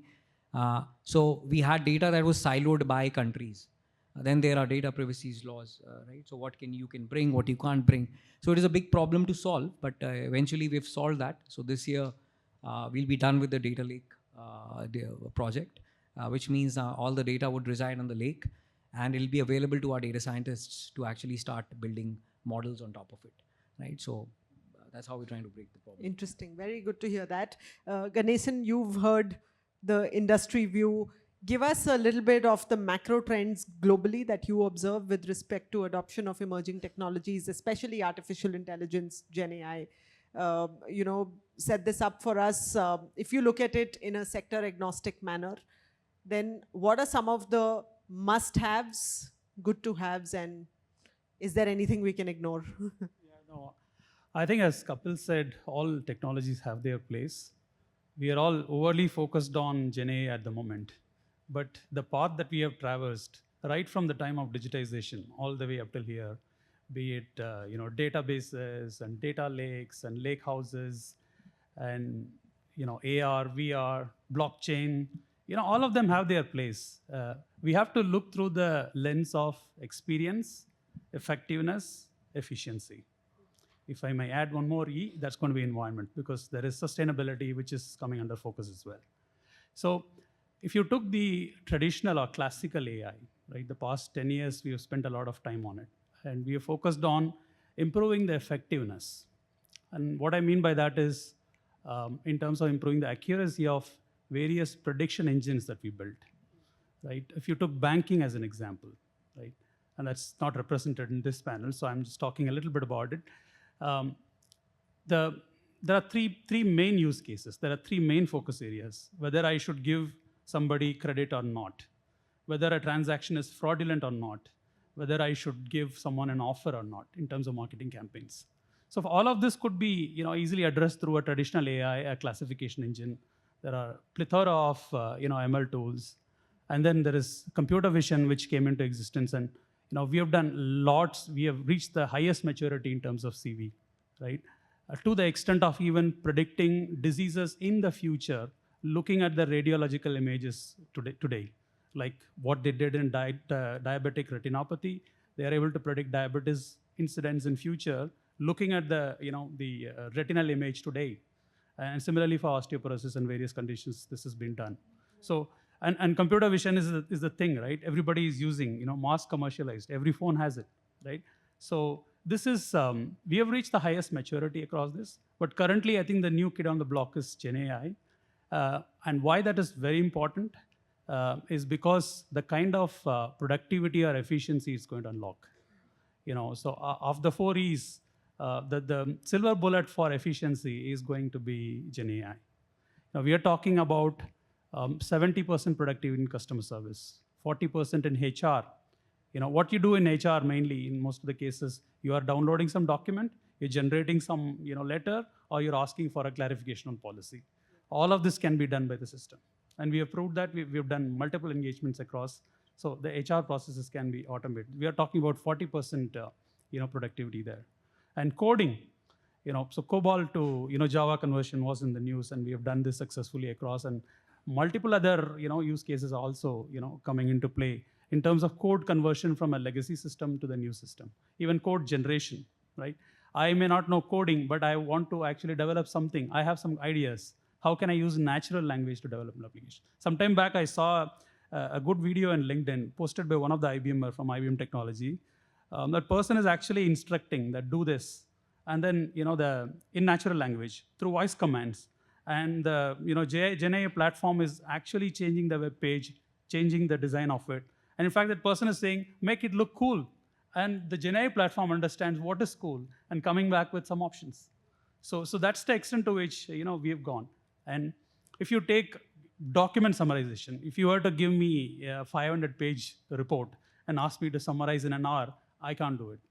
But a Gen AI platform can do it. So therefore, making impossible tasks possible and unleashing extraordinary productivity is actually what you can expect with Gen AI. And clearly, the speed is fantastic, but how accurate is it at this point? Accuracy is going up. There is also a discussion between large models and small models, right? And centralized models, federated models. So all those iterations are going on, and we are actually seeing increase in accuracy as we go along. And in fact, virtual agents have become far more accurate. Computer vision is extremely accurate. We use otherwise we can't use face unlock in our phone every day. Yeah. So it's some of the technologies have reached their peak, but I think Gen AI is accelerating fast in that curve. Right. And Raj, Metro Brands, of course, has a very strong physical presence, and you also have a digital presence. Now, today's consumer wants a very seamless experience, whether it's physical or digital. So we are looking at what we are calling the phygital stores, offering consumers exactly what they need in a very hyper-personalized manner. Give us a sense then of how you're achieving that, and what are some of the big challenges you are facing as a retailer while trying to keep pace with the changing consumer demands? Sure. So I'll answer it in a more generic fashion because it's the same problem bugging all the retailers. Yeah. So retail has seen a lot of transformation in the past couple of years, especially post-COVID, right? During COVID, let's say all the physical stores are no longer accessible, especially for retailers who will not be deemed as essential services. And one saw a huge migration to online-based interactions, right? Both for pre-purchase, purchase, and the post-purchase scenarios. And some of those habits, even after all the stores have opened for retailers, have continued, right? Things like buy online, but pick up from store, yeah? Experience at store, but decide where you want to buy from, right? Things of that nature are now the order of the hour. Now, given that, technology plays an important role in ensuring that the experience both within the store and in an online presence, right? The customer is spoiled for choice and has a consistent experience in both cases. And over there, augmented reality actually plays a very strong role, right?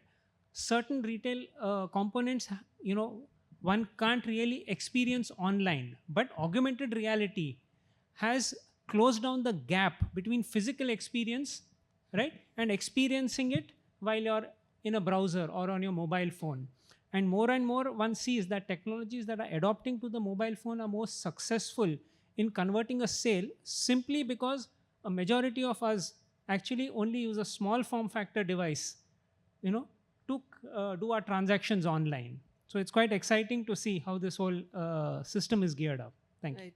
So, you know, as a retail problem, what I see as a consumer is often that the inventory that is available online is very different from the inventory that is available offline. So if I buy something online, I have to return it online. If I buy something from a store, I have to go and return it to a store.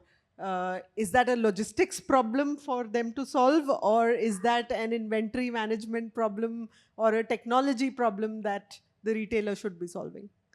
It's a technology problem that the retailer should be solving, and I do believe a lot of retailers actually today support, especially the single brand or multi-brand retailers.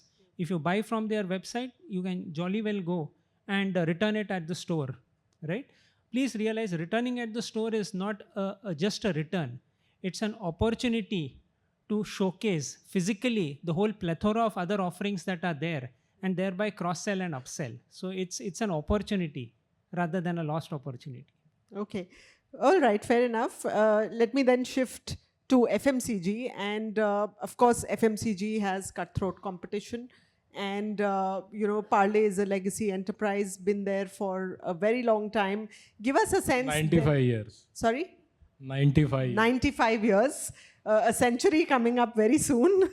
So how have technologies really transformed the legacy enterprise to streamline supply chain operations in particular, because that is one of the biggest areas where Parle has changed itself? And how are you now more equipped to swiftly respond to market demand? Absolutely. A few years back when we took that as a special initiative, as a focus initiative, I would say supply chain, it was a mix of technologies. Cloud is definitely a backbone for that. In addition to that, advanced analytics as well as SAP, because our entire supply chain model is on SAP. And advanced analytics helped us a lot. Definitely, I'm not going to mention, because earlier panelists also mentioned the benefit of the cloud. So that is given for everyone, all the organizations, rather I would say. The definitely one of the advantage which organizations are saying that cost effective, and one of the panelists has rightly said it is not at all cost effective. How you utilize that, it all depends upon that, and how fast you will take the ROI out of it. That is the effective usage of the cloud is the key. It is not at all cost effective. Let us not be modest about it. Another part is how we are using cloud for the supply chain. We are building certain models onto that, data science model, AI ML model onto that, which are not only improving our operational efficiencies, but also the forecast accuracy also we have improved. So one part is operational efficiency, another part is forecast. In addition to that, it is giving us the opportunity to maybe execute multiple scenarios as well as simulation, because see, supply chain is not a templatized solution.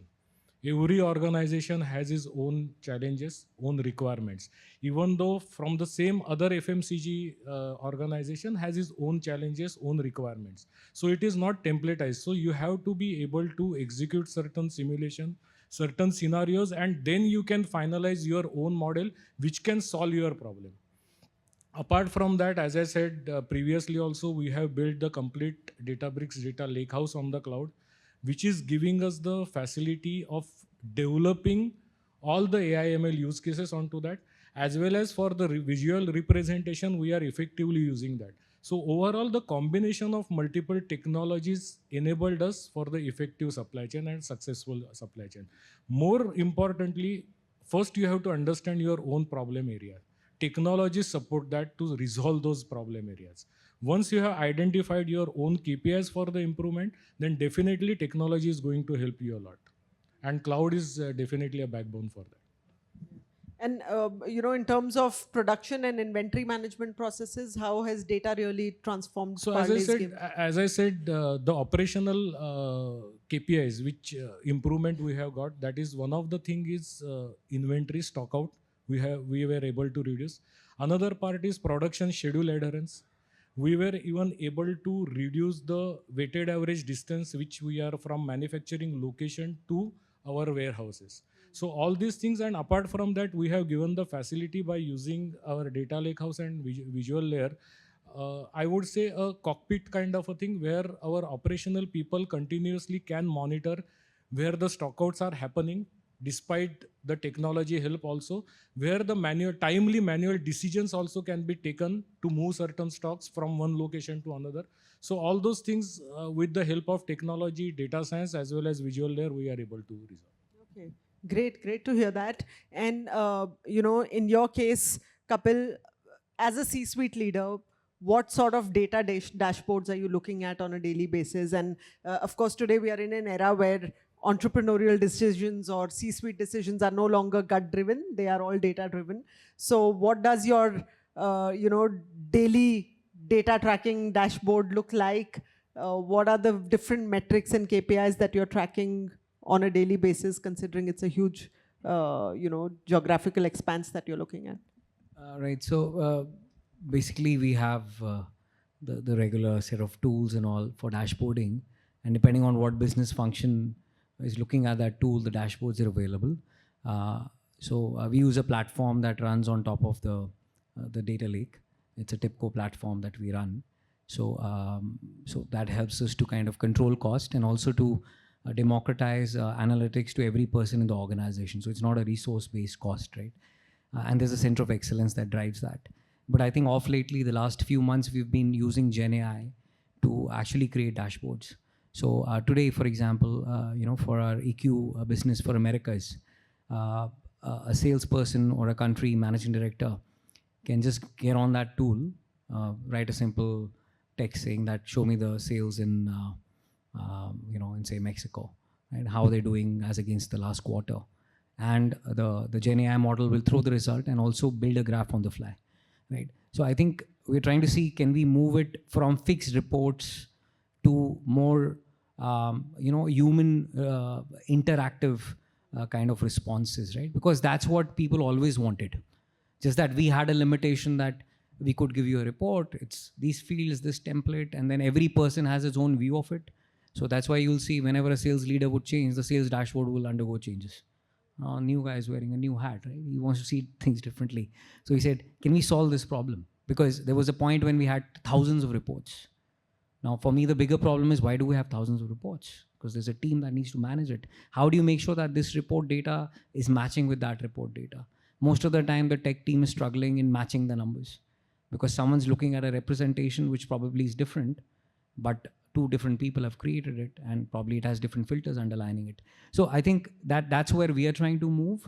And again, as I said, the lake has solved the first level of problem for us, and the second is this. And then we are also doing a lot of, I would say, a lot of predictive and prescriptive analytics. For example, we are now rolling out a pricing engine, so that could actually look at the yield and then suggest the prices. So for example, we buy containers from the shipping lines, right? So we have a buy rate, say from Delhi to Busam, the rate is say XYZ.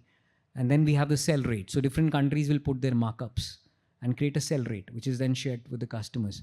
So how do you do that is very country specific, right? Have you really kept the yields in mind? Are you looking at the bottom line, top line? Nothing. It's all very localized decision making, right? How business is done in Brussels is very different how it's done, the other parts of the world, China, US, right? So we said, can we augment this, right? So let them do their pricing, but then our tool will work on top of it and suggest that don't price it at $100, price it at $105, right?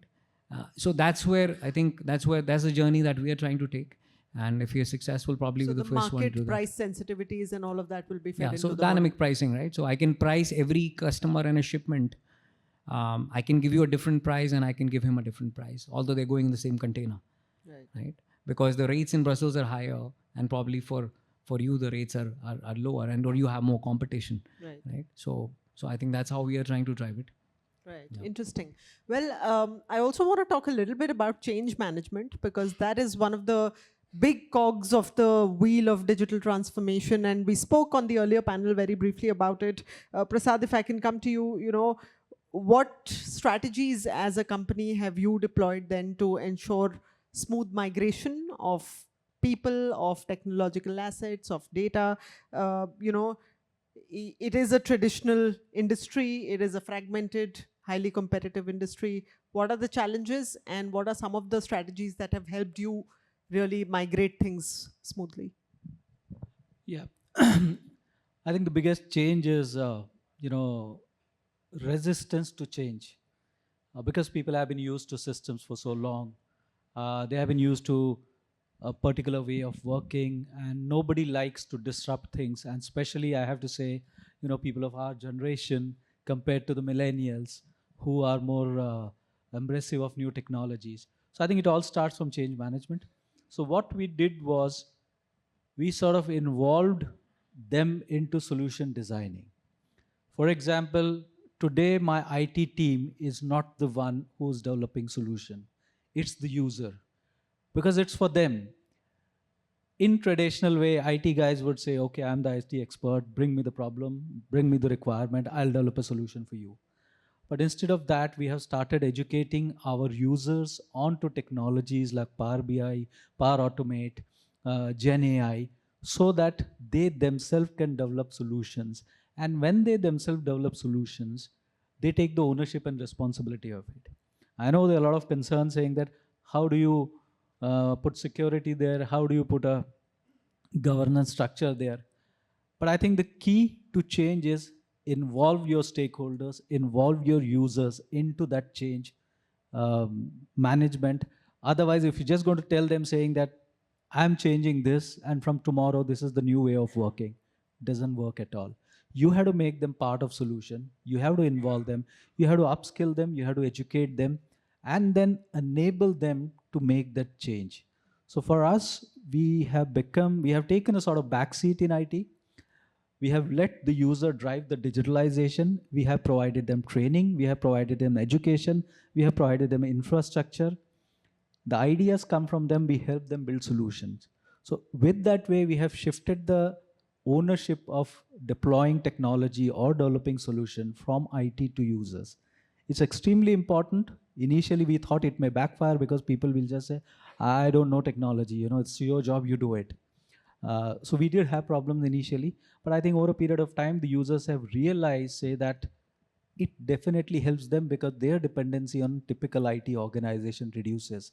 They get the power in their hand because they are the one who are talking to customers. They know the customer's business, they know the customer's process, and it reduces time, TAT as we call in IT, the time to market of IT solutions.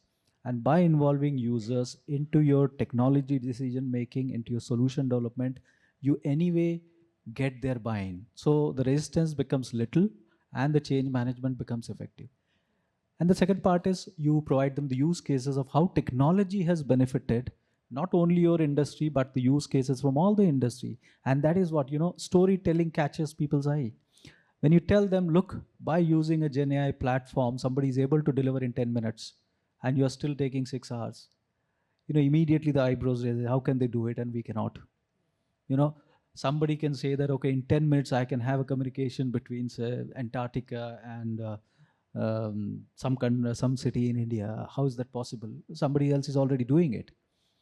So it makes people think, saying that probably we are missing out something and we better get onto the bus rather than staying out of it. Right. So a bunch of interesting things that you spoke about there. I'm going to pick up on security and governance. And Ganeshan, I'm going to come to you now. IBM's cost of a data breach report in 2023 states that the average cost of a data breach is nearly 4.4 million US dollars. Now, security obviously is a significant concern for enterprises. It's perhaps one of the reasons why they resist change, because it involves redoing some of those processes and compliances.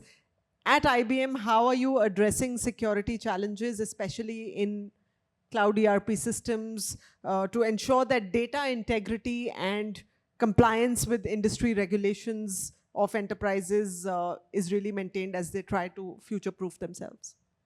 So you got to do a number of things to address this. Out of the 4.4 million, 250K is addressed by just employee training. Okay, the other 250K is by design, secure by design. We call it zero trust. Right? Don't trust anything. Design for great security, and then the right SIEM solutions and security operations, and the way you actually manage incidents, right, when they happen. So a lot of AI and automation gets into this. Our proposition here is to build AI solutions into the security platforms, so that you are able to catch those events and defend and take proactive action well in advance, and you don't waste your time on false positives, and at the same time don't miss on the key events which are going to actually disrupt. We do a number of things. One is design. The other is the defender systems that we put in place. The way we bring AI into the systems that defend. The other thing also we do is we have security range. We have 2 such centers, one in Bangalore and one in Cambridge, Massachusetts. What we do is we actually train CXOs, people across the levels in the organization, the technologists, CIOs, the CXOs, even the CEO, on how to handle, when an incident happens. Because that's where much of the, issue actually happens. When the event happens, how do you handle? How do you train them to handle such a situation? How do you understand the psychology of those bad actors? So all of that, we do. But much of it is in the way we actually bring in the governance, the policies, and how we design the systems for security. You talked about cloud. Cloud itself has 7-layer security systems. Every cloud is, super secure. There is a physical security, there's perimeter, there's network, there is application, level security, and so on. So, it's very difficult for, somebody to get through. With the right AI solutions, you can actually catch, the events and prevent it.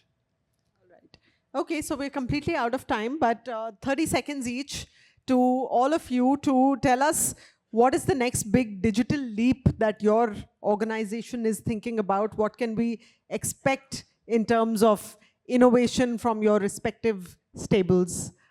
Prasad, would you like to start? Yeah, for us, I think Gen AI and quantum, as our previous panel member said, is the next big thing we are looking at. While we have done a lot of things in Gen AI, we are also looking at quantum very eagerly. And I think for us, innovation is whatever customer demands. So customer centricity is at the heart of our innovation. Customer centricity. Kapil, what about you? Yeah, as I said in the opening of the debate, that it's probably putting cognition, right? So how do we make everything intelligent, whether it's a mix of technologies, but at the end, how do we make the business more effective, more groundbreaking in terms of, killing the competition, if I may?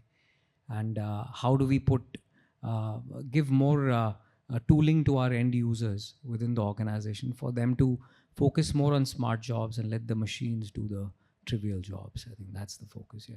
Right, augmenting the human potential. Raj, what about you? So how can technology improve people and processes? Thank you. Definitely AI, Gen AI is one of the thing. And in addition to that, how we can make users self-service centric. So how we can provide them the solutions where they themselves will be able to extract certain things without help of IT. So that is the self-service as well as AI, Gen AI, definitely. So we are in the middle of a transformation from plus AI to AI plus, right? Which is a fundamental shift that we are talking about. AI is currently looked at as a bolt-on. You have some data, by the way, do some analysis and get something out of it. From there to shifting to, building your business model centered around AI. How can you have AI first finance function, AI first HR function, AI first supply chain, right? Which is going to be the key trend, which is where we are in. Fantastic. Thank you so much, gentlemen, for taking the time and really sharing your very valuable insights here on how digital technologies are driving next-gen business excellence. As we move forward, the integration of emerging technologies will undoubtedly be central to navigating the complex business landscape that we're all in. Appreciate you taking the time here tonight and joining us. Thank you very much.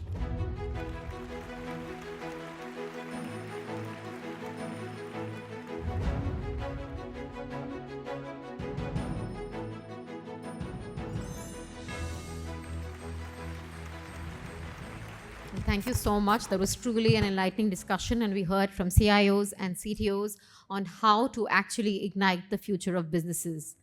And now it's time to move on to our last panel discussions. For manufacturers to survive and thrive in these dynamic times, they constantly need to be future ready. And how can they do that? They can do that by upgrading their systems and processes.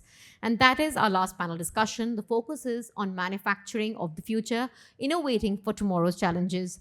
We have leading voices who will demonstrate how modernizing your enterprise, decisioning on the cloud can enhance productivity, accelerate innovation, and transform efficiency. And the session will also share specific insights into scaling faster to new geographies with SAP on AWS Cloud, and also contribute to enhance performance and reliability of SAP applications, and various benefits of having a strategic partner like IBM on this digital transformation journey. With that, we'd like to invite our panelists for this discussion. We'd like to invite on stage Mr. Bhushan Deshpande, CIO, AMNS. Please give him a big round of applause. Mr. Sesha Murthy, Head New Projects and Technologies, Galaxy Surfactants.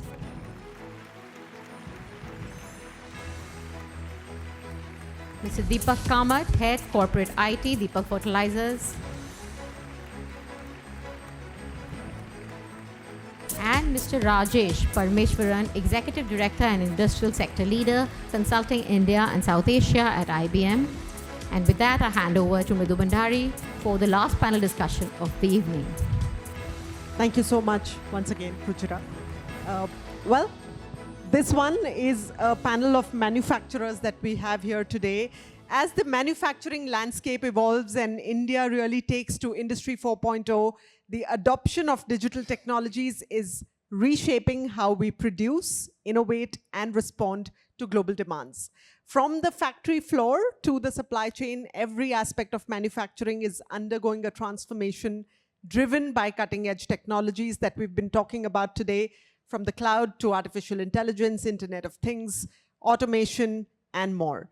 Now, in this new era, manufacturers face the dual challenge of not just optimizing production, but also driving sustainability and resilience. So it's not just about adopting new tools, it's about rethinking entire processes to enhance agility, reduce costs, and deliver greater value.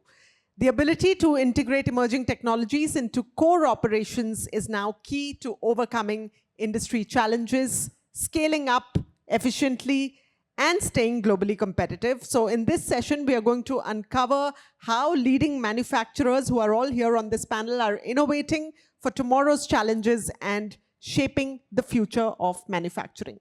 Welcome, gentlemen. Thank you so much for joining us here today. And you are all, of course, manufacturers of the digital age. So give us a sense then of the top 2 key challenges that you are dealing with at this moment that, you know, perhaps technology is helping you navigate or even better solve. Bhushan, if we can start with you. Sure, thanks a lot. Good evening, everyone. We are an integrated steel manufacturing unit with assets like mines, ports, power units, and of course, upstream and downstream facilities. So when we look at challenges, I think to a large extent, the challenges related to manufacturing are universal. Let me pick up the first one based on my understanding. The raw material, the inbound supply chain part.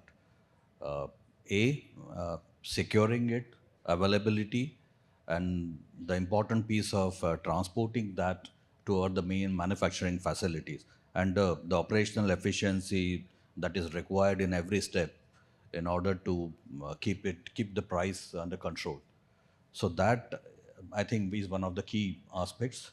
And the second, of course, is related to the regulatory compliance, the sustainability guidelines, the framework that needs to be adhered to.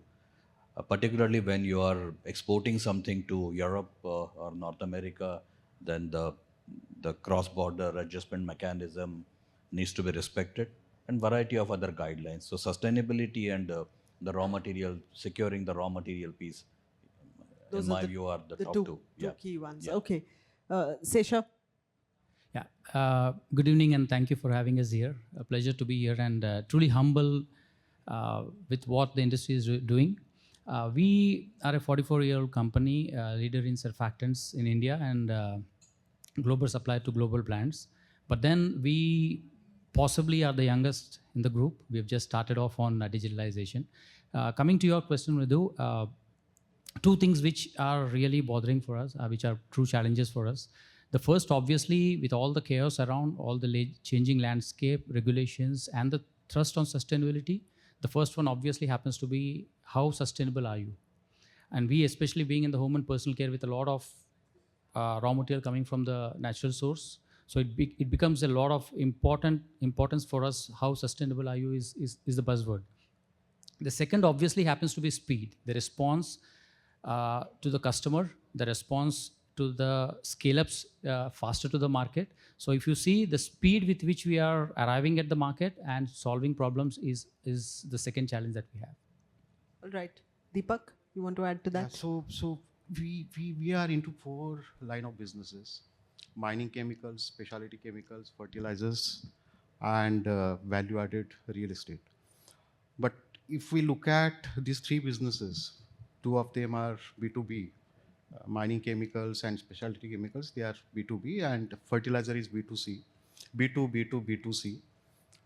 In these 3 businesses, we see supply chain agility, resilience is the biggest challenge, because there is a lot of variability in the demand side, there is a lot of variability in the supply side. Changes in the mandi prices, changes in the cropping pattern, changes in the or the imports of chemicals and fertilizers, that is influencing demand, and which is very dynamic in nature, government subsidies. And at the supply side, if we look at the upstream value chain, we are relying on a lot of imports in terms of raw material, and both in terms of quantity or volumes and price, there is a lot of volatility. So managing this demand and supply and ensuring the ROC, contribution margins, and sales top line, it is a big challenge for us. So there we are trying to see how we can leverage digital to optimize the supply chain and be agile and resilient. So this is one.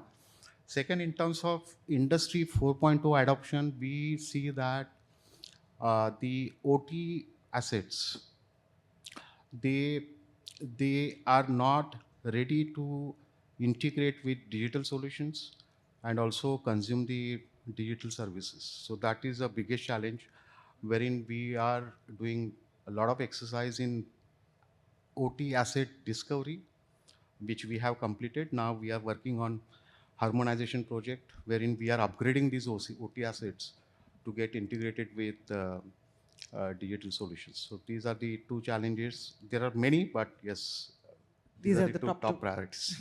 Fair enough.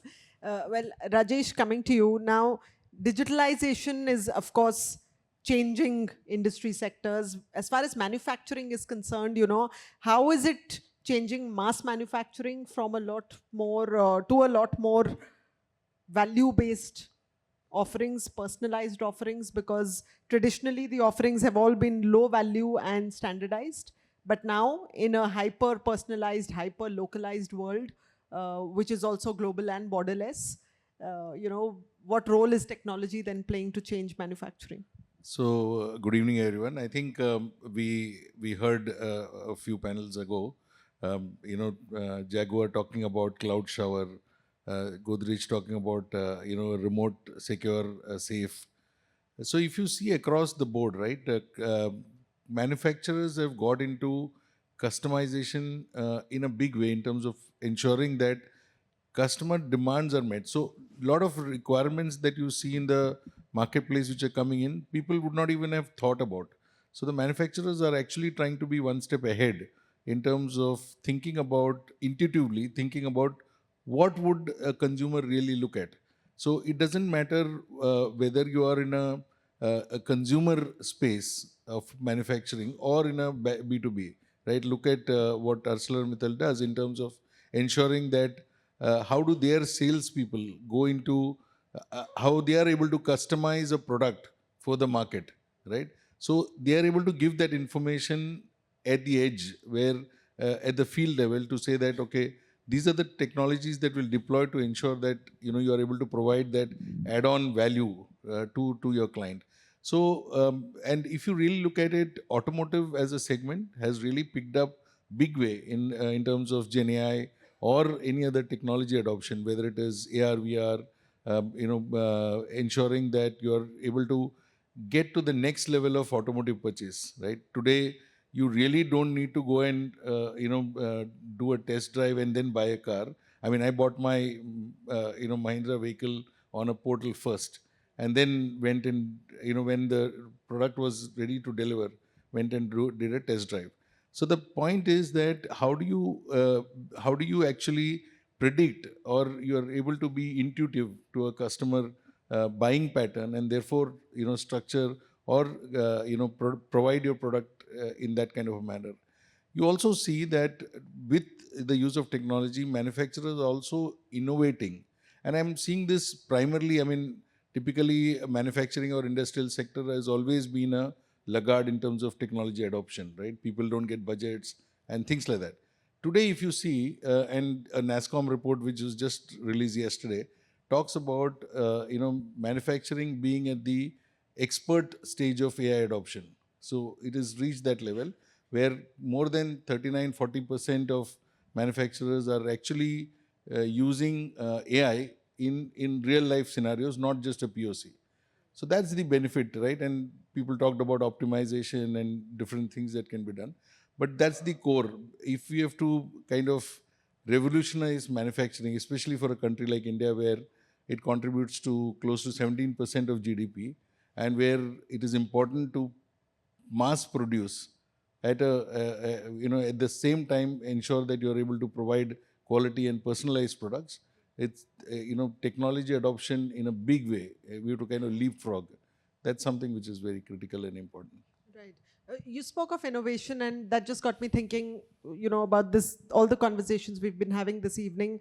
Are we really innovating with our business models, or are we just picking up what's in the West and kind of implementing? So you take an Uber model, or you take an Amazon model, you take a Netflix model, and you kind of pick up the building blocks from there and just build something out in India? No, not really. I mean, Mridu, if you really look at it, different types of for example, look at cement industry.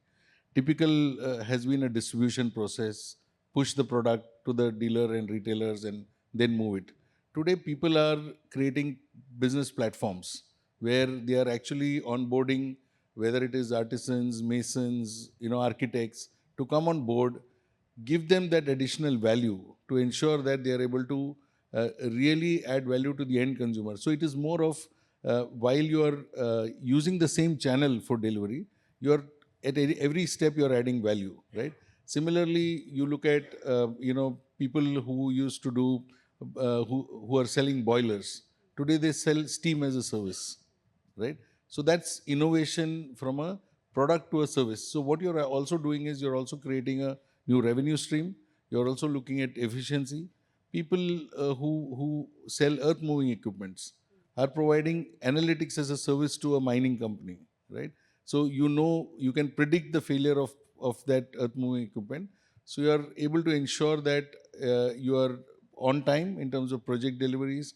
You are able to ensure that you're able to kind of provide a high level of maintenance for the products, etc. So you see various kinds of, and mind you, even a very what you call a medium scale organization looks at using technology for various things. I mean, we have a customer who we talk to them about how can you improve EBITDA by the use of technology in various functions, right?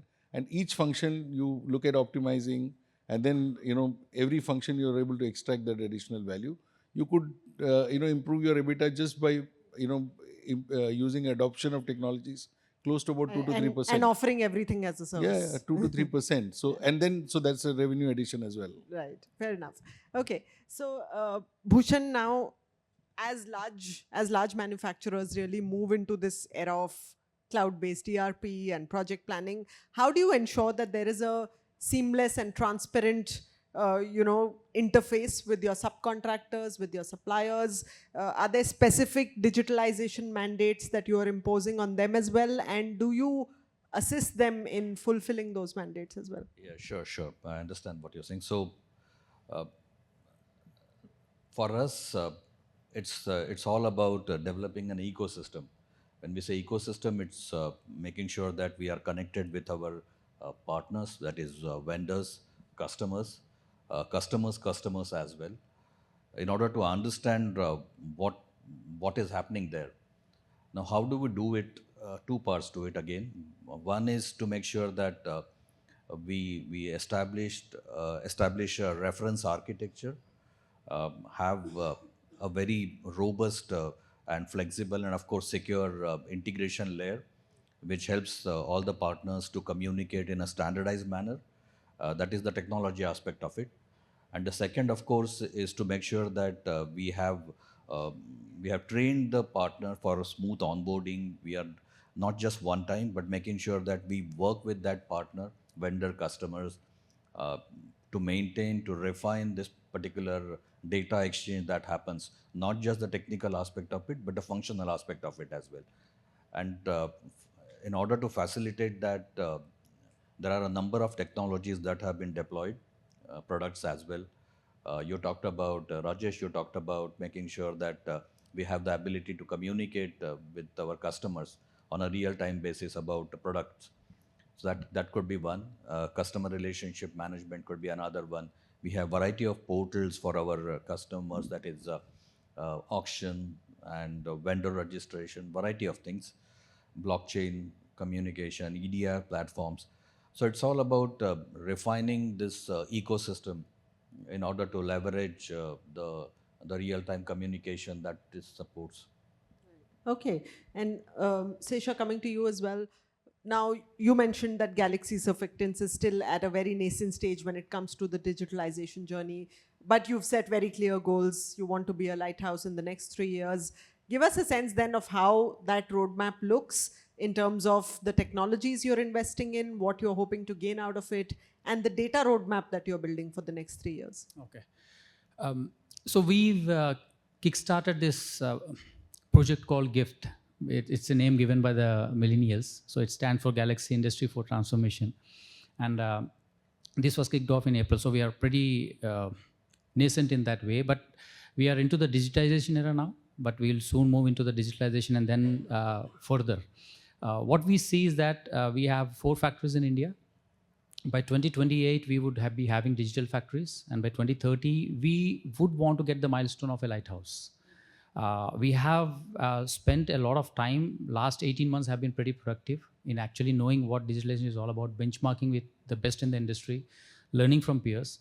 And then we have set goals in such a way that we are moving factory by factory. So we have clear milestones for each of the factories and how are we going to take from one factory to the other, from continuous process to the batch processes. And finally, what we intend to do is that we would like to have the data moving into the analytics zone. So in terms of the backend, which is the hardware, we are now preparing for the OT, which is now gearing up to meet to the IT-OT integration.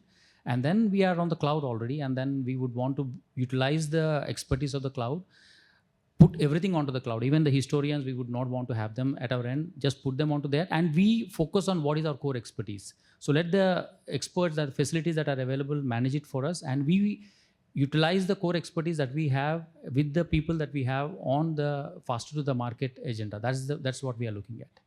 Interesting. Good that you've mapped this all out. And of course, it's a journey, like somebody said earlier, digitalization is a continuous journey. Deepak, coming to you then, you transition from a legacy manual project management system to a very smart digital one. What did it take to do that, firstly? And secondly, what more is on the anvil when it comes to smart factories? Because you have an ongoing smart factories project. Tell us more about that. So, I will take smart factory first. So there, we started this journey around 4 years back. And because of some reasons, we were not able to scale it up. We did a lot of POCs. Few went well, few had a lot of issues. So then we took a pause, and 2 years back, we said, let us create a vision. Let us identify the use cases. Let us create the roadmap and also the business case, and then get into implementation mode. So this was done, and we saw the payback less than 2 years. And then we started the implementation. There, we started in phased manner, wherein we created 3 tracks: core process optimization and asset reliability, then enabling solutions like connected worker application, LIMS, MOM, MES. These are enablers. And third is point solution like AR, VR for training, 3D printing, drones for factory inspection. So as of now, few of the plants are live on the first track. So they are running on APC. Uh, we have implemented few of the AI ML use cases, giving feedback to APC.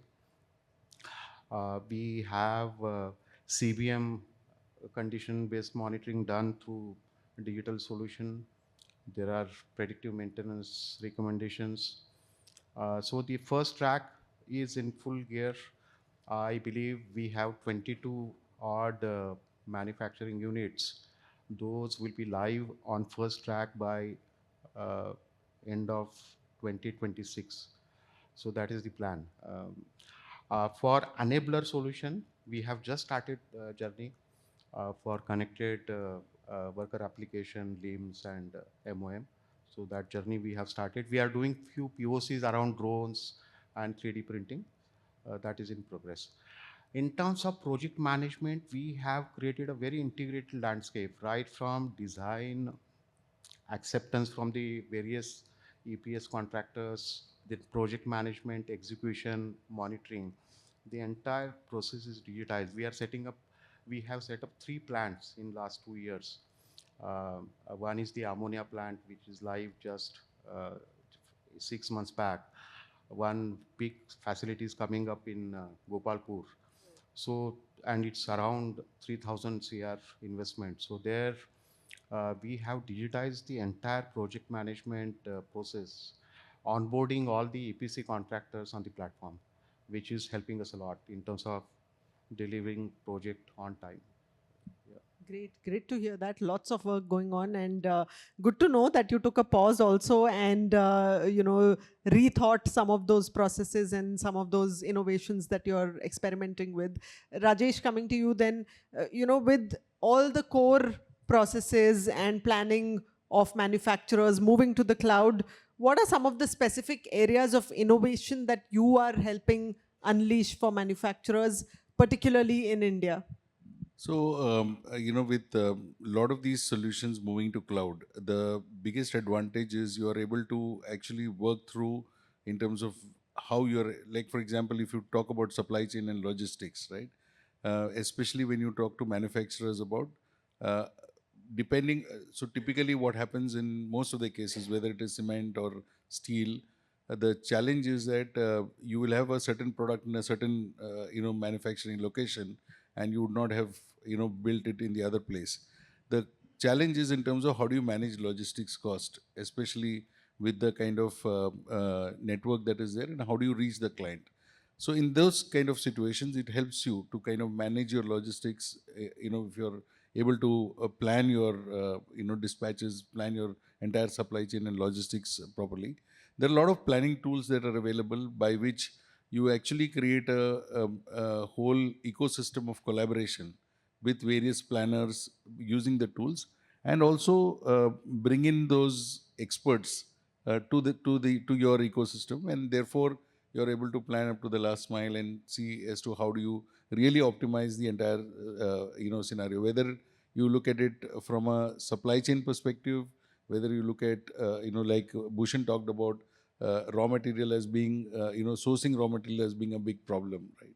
So any of those cases you're able to do that. Now and at the same time using these tools, and nowadays these tools are all coming up with more and more higher level of analytics, and also some of them have crossed into the Gen AI kind of perspective. From an IBM point of view, the industry knowledge and the industry understanding that we have of the various industries that we operate in, we are able to bring to our clients a more a more knowledgeable, transparent, and an unbiased kind of a approach in terms of what you look at. So it's not just about implementing a tool, it's about saying that how do you actually customize it, or how do you tailor it to your specific environment, right? So that's where we play a big part in terms of how you actually manage these tools. Yeah. Right, right. So, Bhushan, with you, I also want to touch upon another area, which is that of sustainability. And of course, the steel industry is the third largest polluter as far as India is concerned, air polluter. And there are specific mandates that you have to meet when it comes to environmental compliance, when it comes to being sustainable.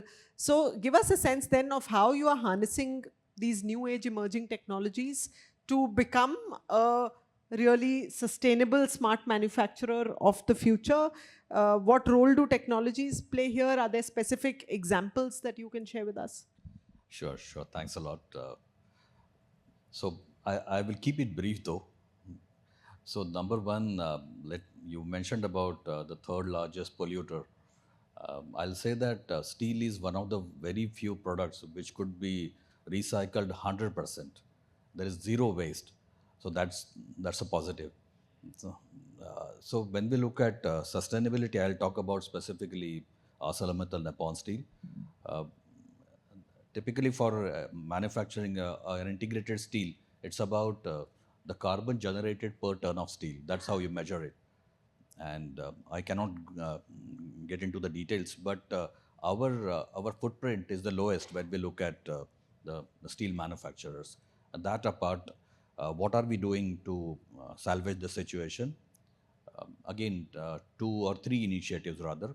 One is the leverage the green energy that we have. So for that, what we have done is we have set up non-conventional energy units, which is wind and solar. So that is the source for us. That is number one. Number two, I talked about the ability to recycle and consume the material. So that's another initiative that is underway. So we, instead of let's say buying crude, scrap is something that is used as one of the raw materials. And third, of course, is end-to-end supply chain, when not just supply chain, inbound, outbound, as well as operation. There are technologies available, digital tools available to actually automate a set of processes and thereby reducing your footprint, carbon footprint. So this operational efficiency initiative, which is actually across the functions. So I would summarize it under these 3 key buckets.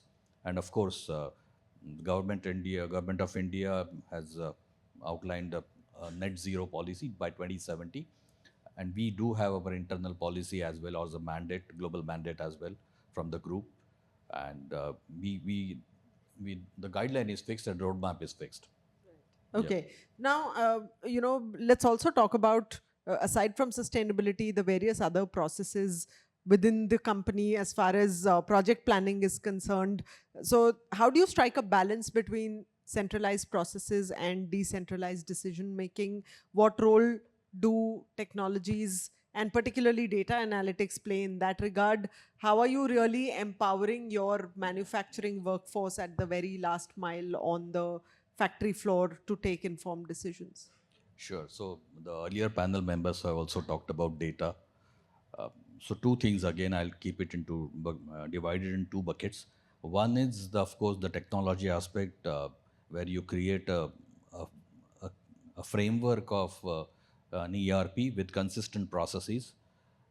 On top of it, conventional, you have a data lake and visualization engine, analytical engine. That's the technology part of it. However, what we have also done is we came up with, let's say, a KPI handbook. And this handbook is not just for the C-suite. It's for every role, every function within the organization. Basically democratizing the objectives of particular function and the board initiatives.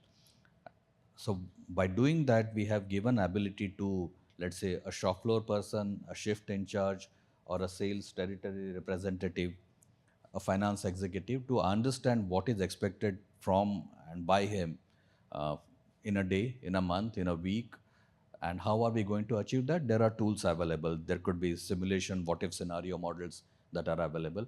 So this is the framework that has been adopted. It's a journey. I wouldn't say that we are there yet, but in a structured manner, we are trying to go there. Good, great to hear that. Deepak, coming to you then. Now, we are talking about empowering people on the manufacturing floor. How do you see the structure of manufacturing companies changing in future, given that automation is pretty much all pervasive across functions today? And as you move further down the automation path, is finding the right people for the jobs a challenge already?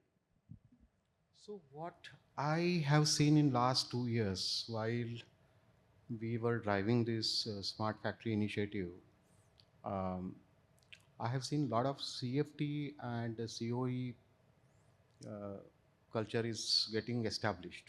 Okay, and these CFTs are combination of uh, data scientist, digital expert, instrumentation, mechanical expert in the team, process expert, sustainability expert. So now they are working together to drive certain innovation or improvement.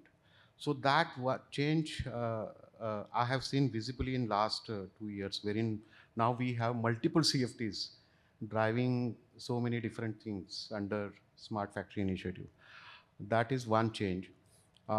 Second change is lot of empowerment is happening down below in terms of decision making, because now they are having a lot of capability around using advanced analytics. They are able to take certain decisions. So lot of empowerment is being given to the people in the execution hierarchy. So that is one change I have seen. Now, also I am seeing some kind of structural change wherein instead of pyramid structure, now we are becoming more flat. More flat and horizontal. Yeah, that change is also I have seen in past couple of years. So these are the changes I am able to see that is impacting the overall operating model of the manufacturing function. Got it. Well, I also want to quickly touch upon Gen AI. Any of you doing any exploratory use cases as manufacturers? Bhushan, Deepak, anything yet or too nascent? So there are, yeah, you want to take? Yeah. So there are 3 use cases that we are driving. We are now collecting data of last 10 years on root cause analysis, on the breakdowns. We are digitizing data of machine manuals. We are digitizing data of technical SOPs, which was already digitized. And combining these, we are creating a knowledge assistant for the manufacturing function. It could be for production team, it could be for maintenance team. This is in POC stage. I hope in next couple of months that solution should be live. That is one. Second, in similar way, we have gotten big into generative BI. So as of now, our data lake house is not completely delivered, but for certain use cases, we are now able to, employees are able to interact with data in natural language. They are able to get certain insights through generative AI.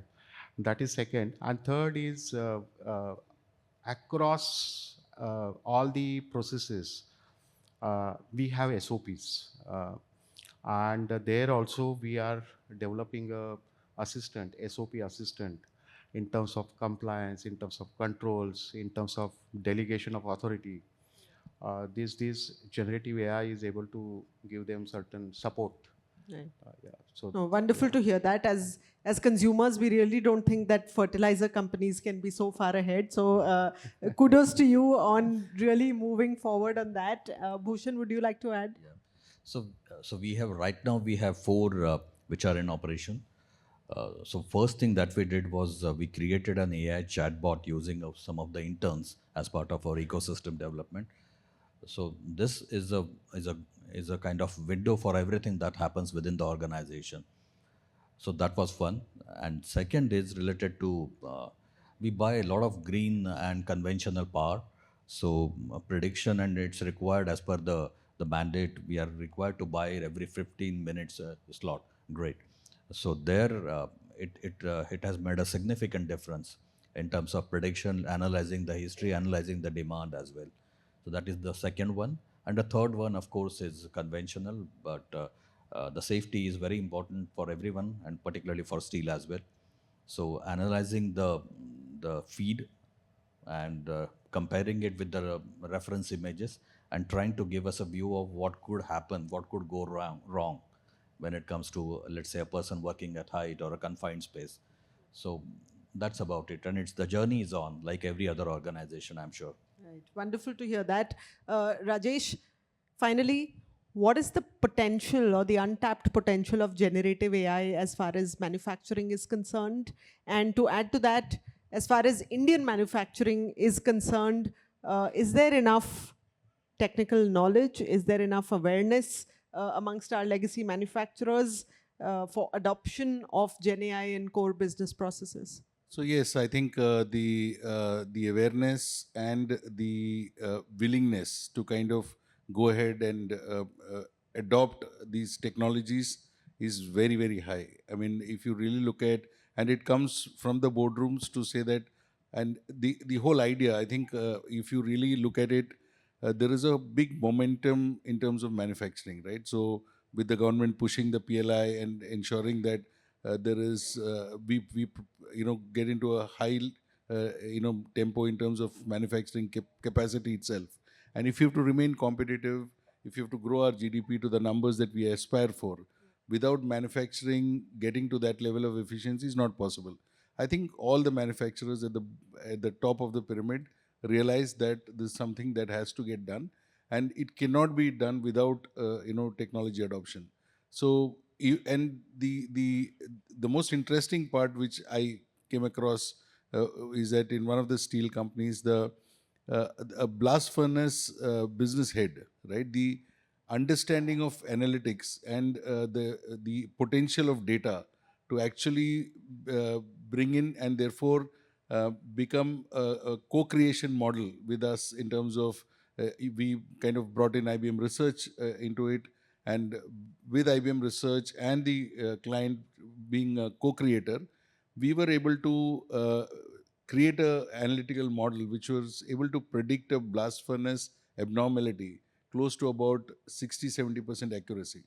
Now that is very high in terms of the overall product quality, the upkeep, the uptime of the production facility itself, and those are kind of things that people are adopting. So if you really see, like I said earlier, where manufacturing was a laggard in terms of adoption of technology, today you see them at the forefront. And like you heard all of them talking about use of drones and all of that.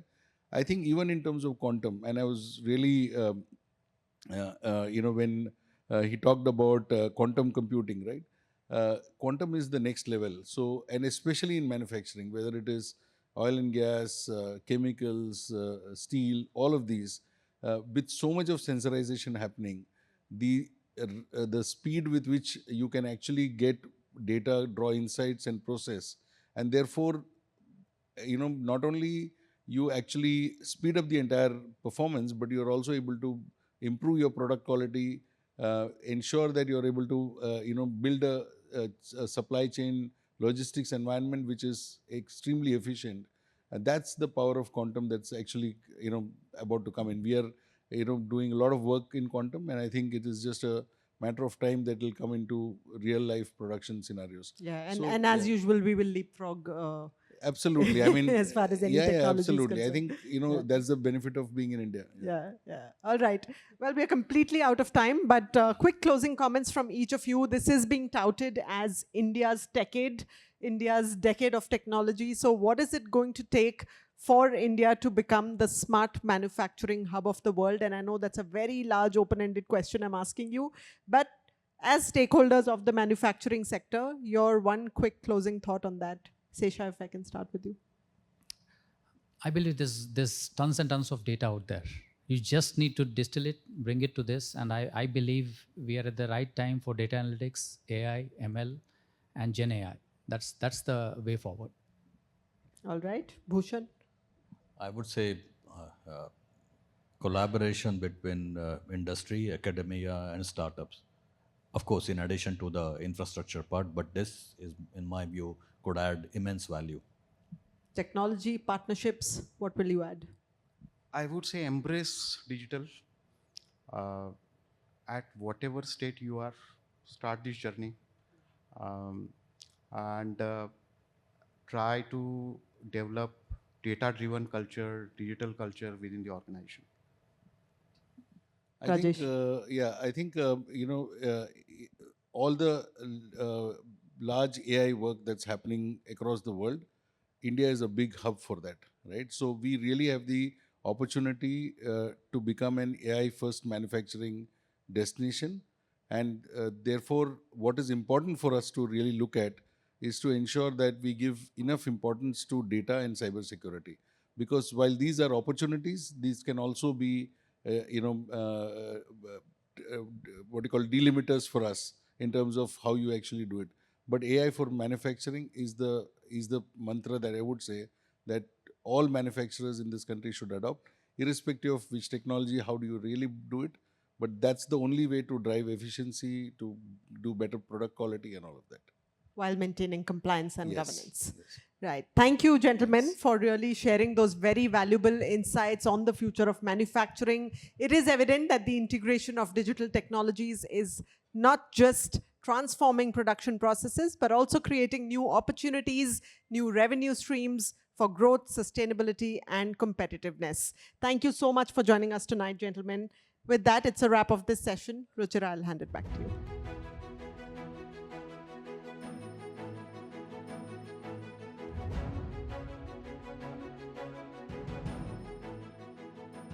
Thank you, Mridu, and thank you to all our panelists. And as everyone kind of summed it up, we are in the golden era. India is touted as the factory of the world, and this currently is known to be the golden era of manufacturing. So moving on, we have now come to the end of the evening. We had some interesting sessions. We explored how to actually ignite your businesses. So a huge thank you to all our speakers, our panelists, for being a part of this event. And of course, the future is digital, and businesses need to modernize to retain a competitive edge in the digital era. So before we wrap up, we'd like to also tell you all that there are registration forms on your tables. We would request all of you to kindly fill them up. And we also have some surprises and some goodies that await you when you take this form to the registration desk. And with that, we are signing off.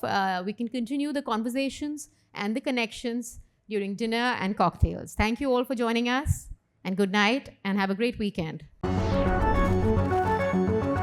AWS and IBM present The Digital Edge in association with cnbctv18.com.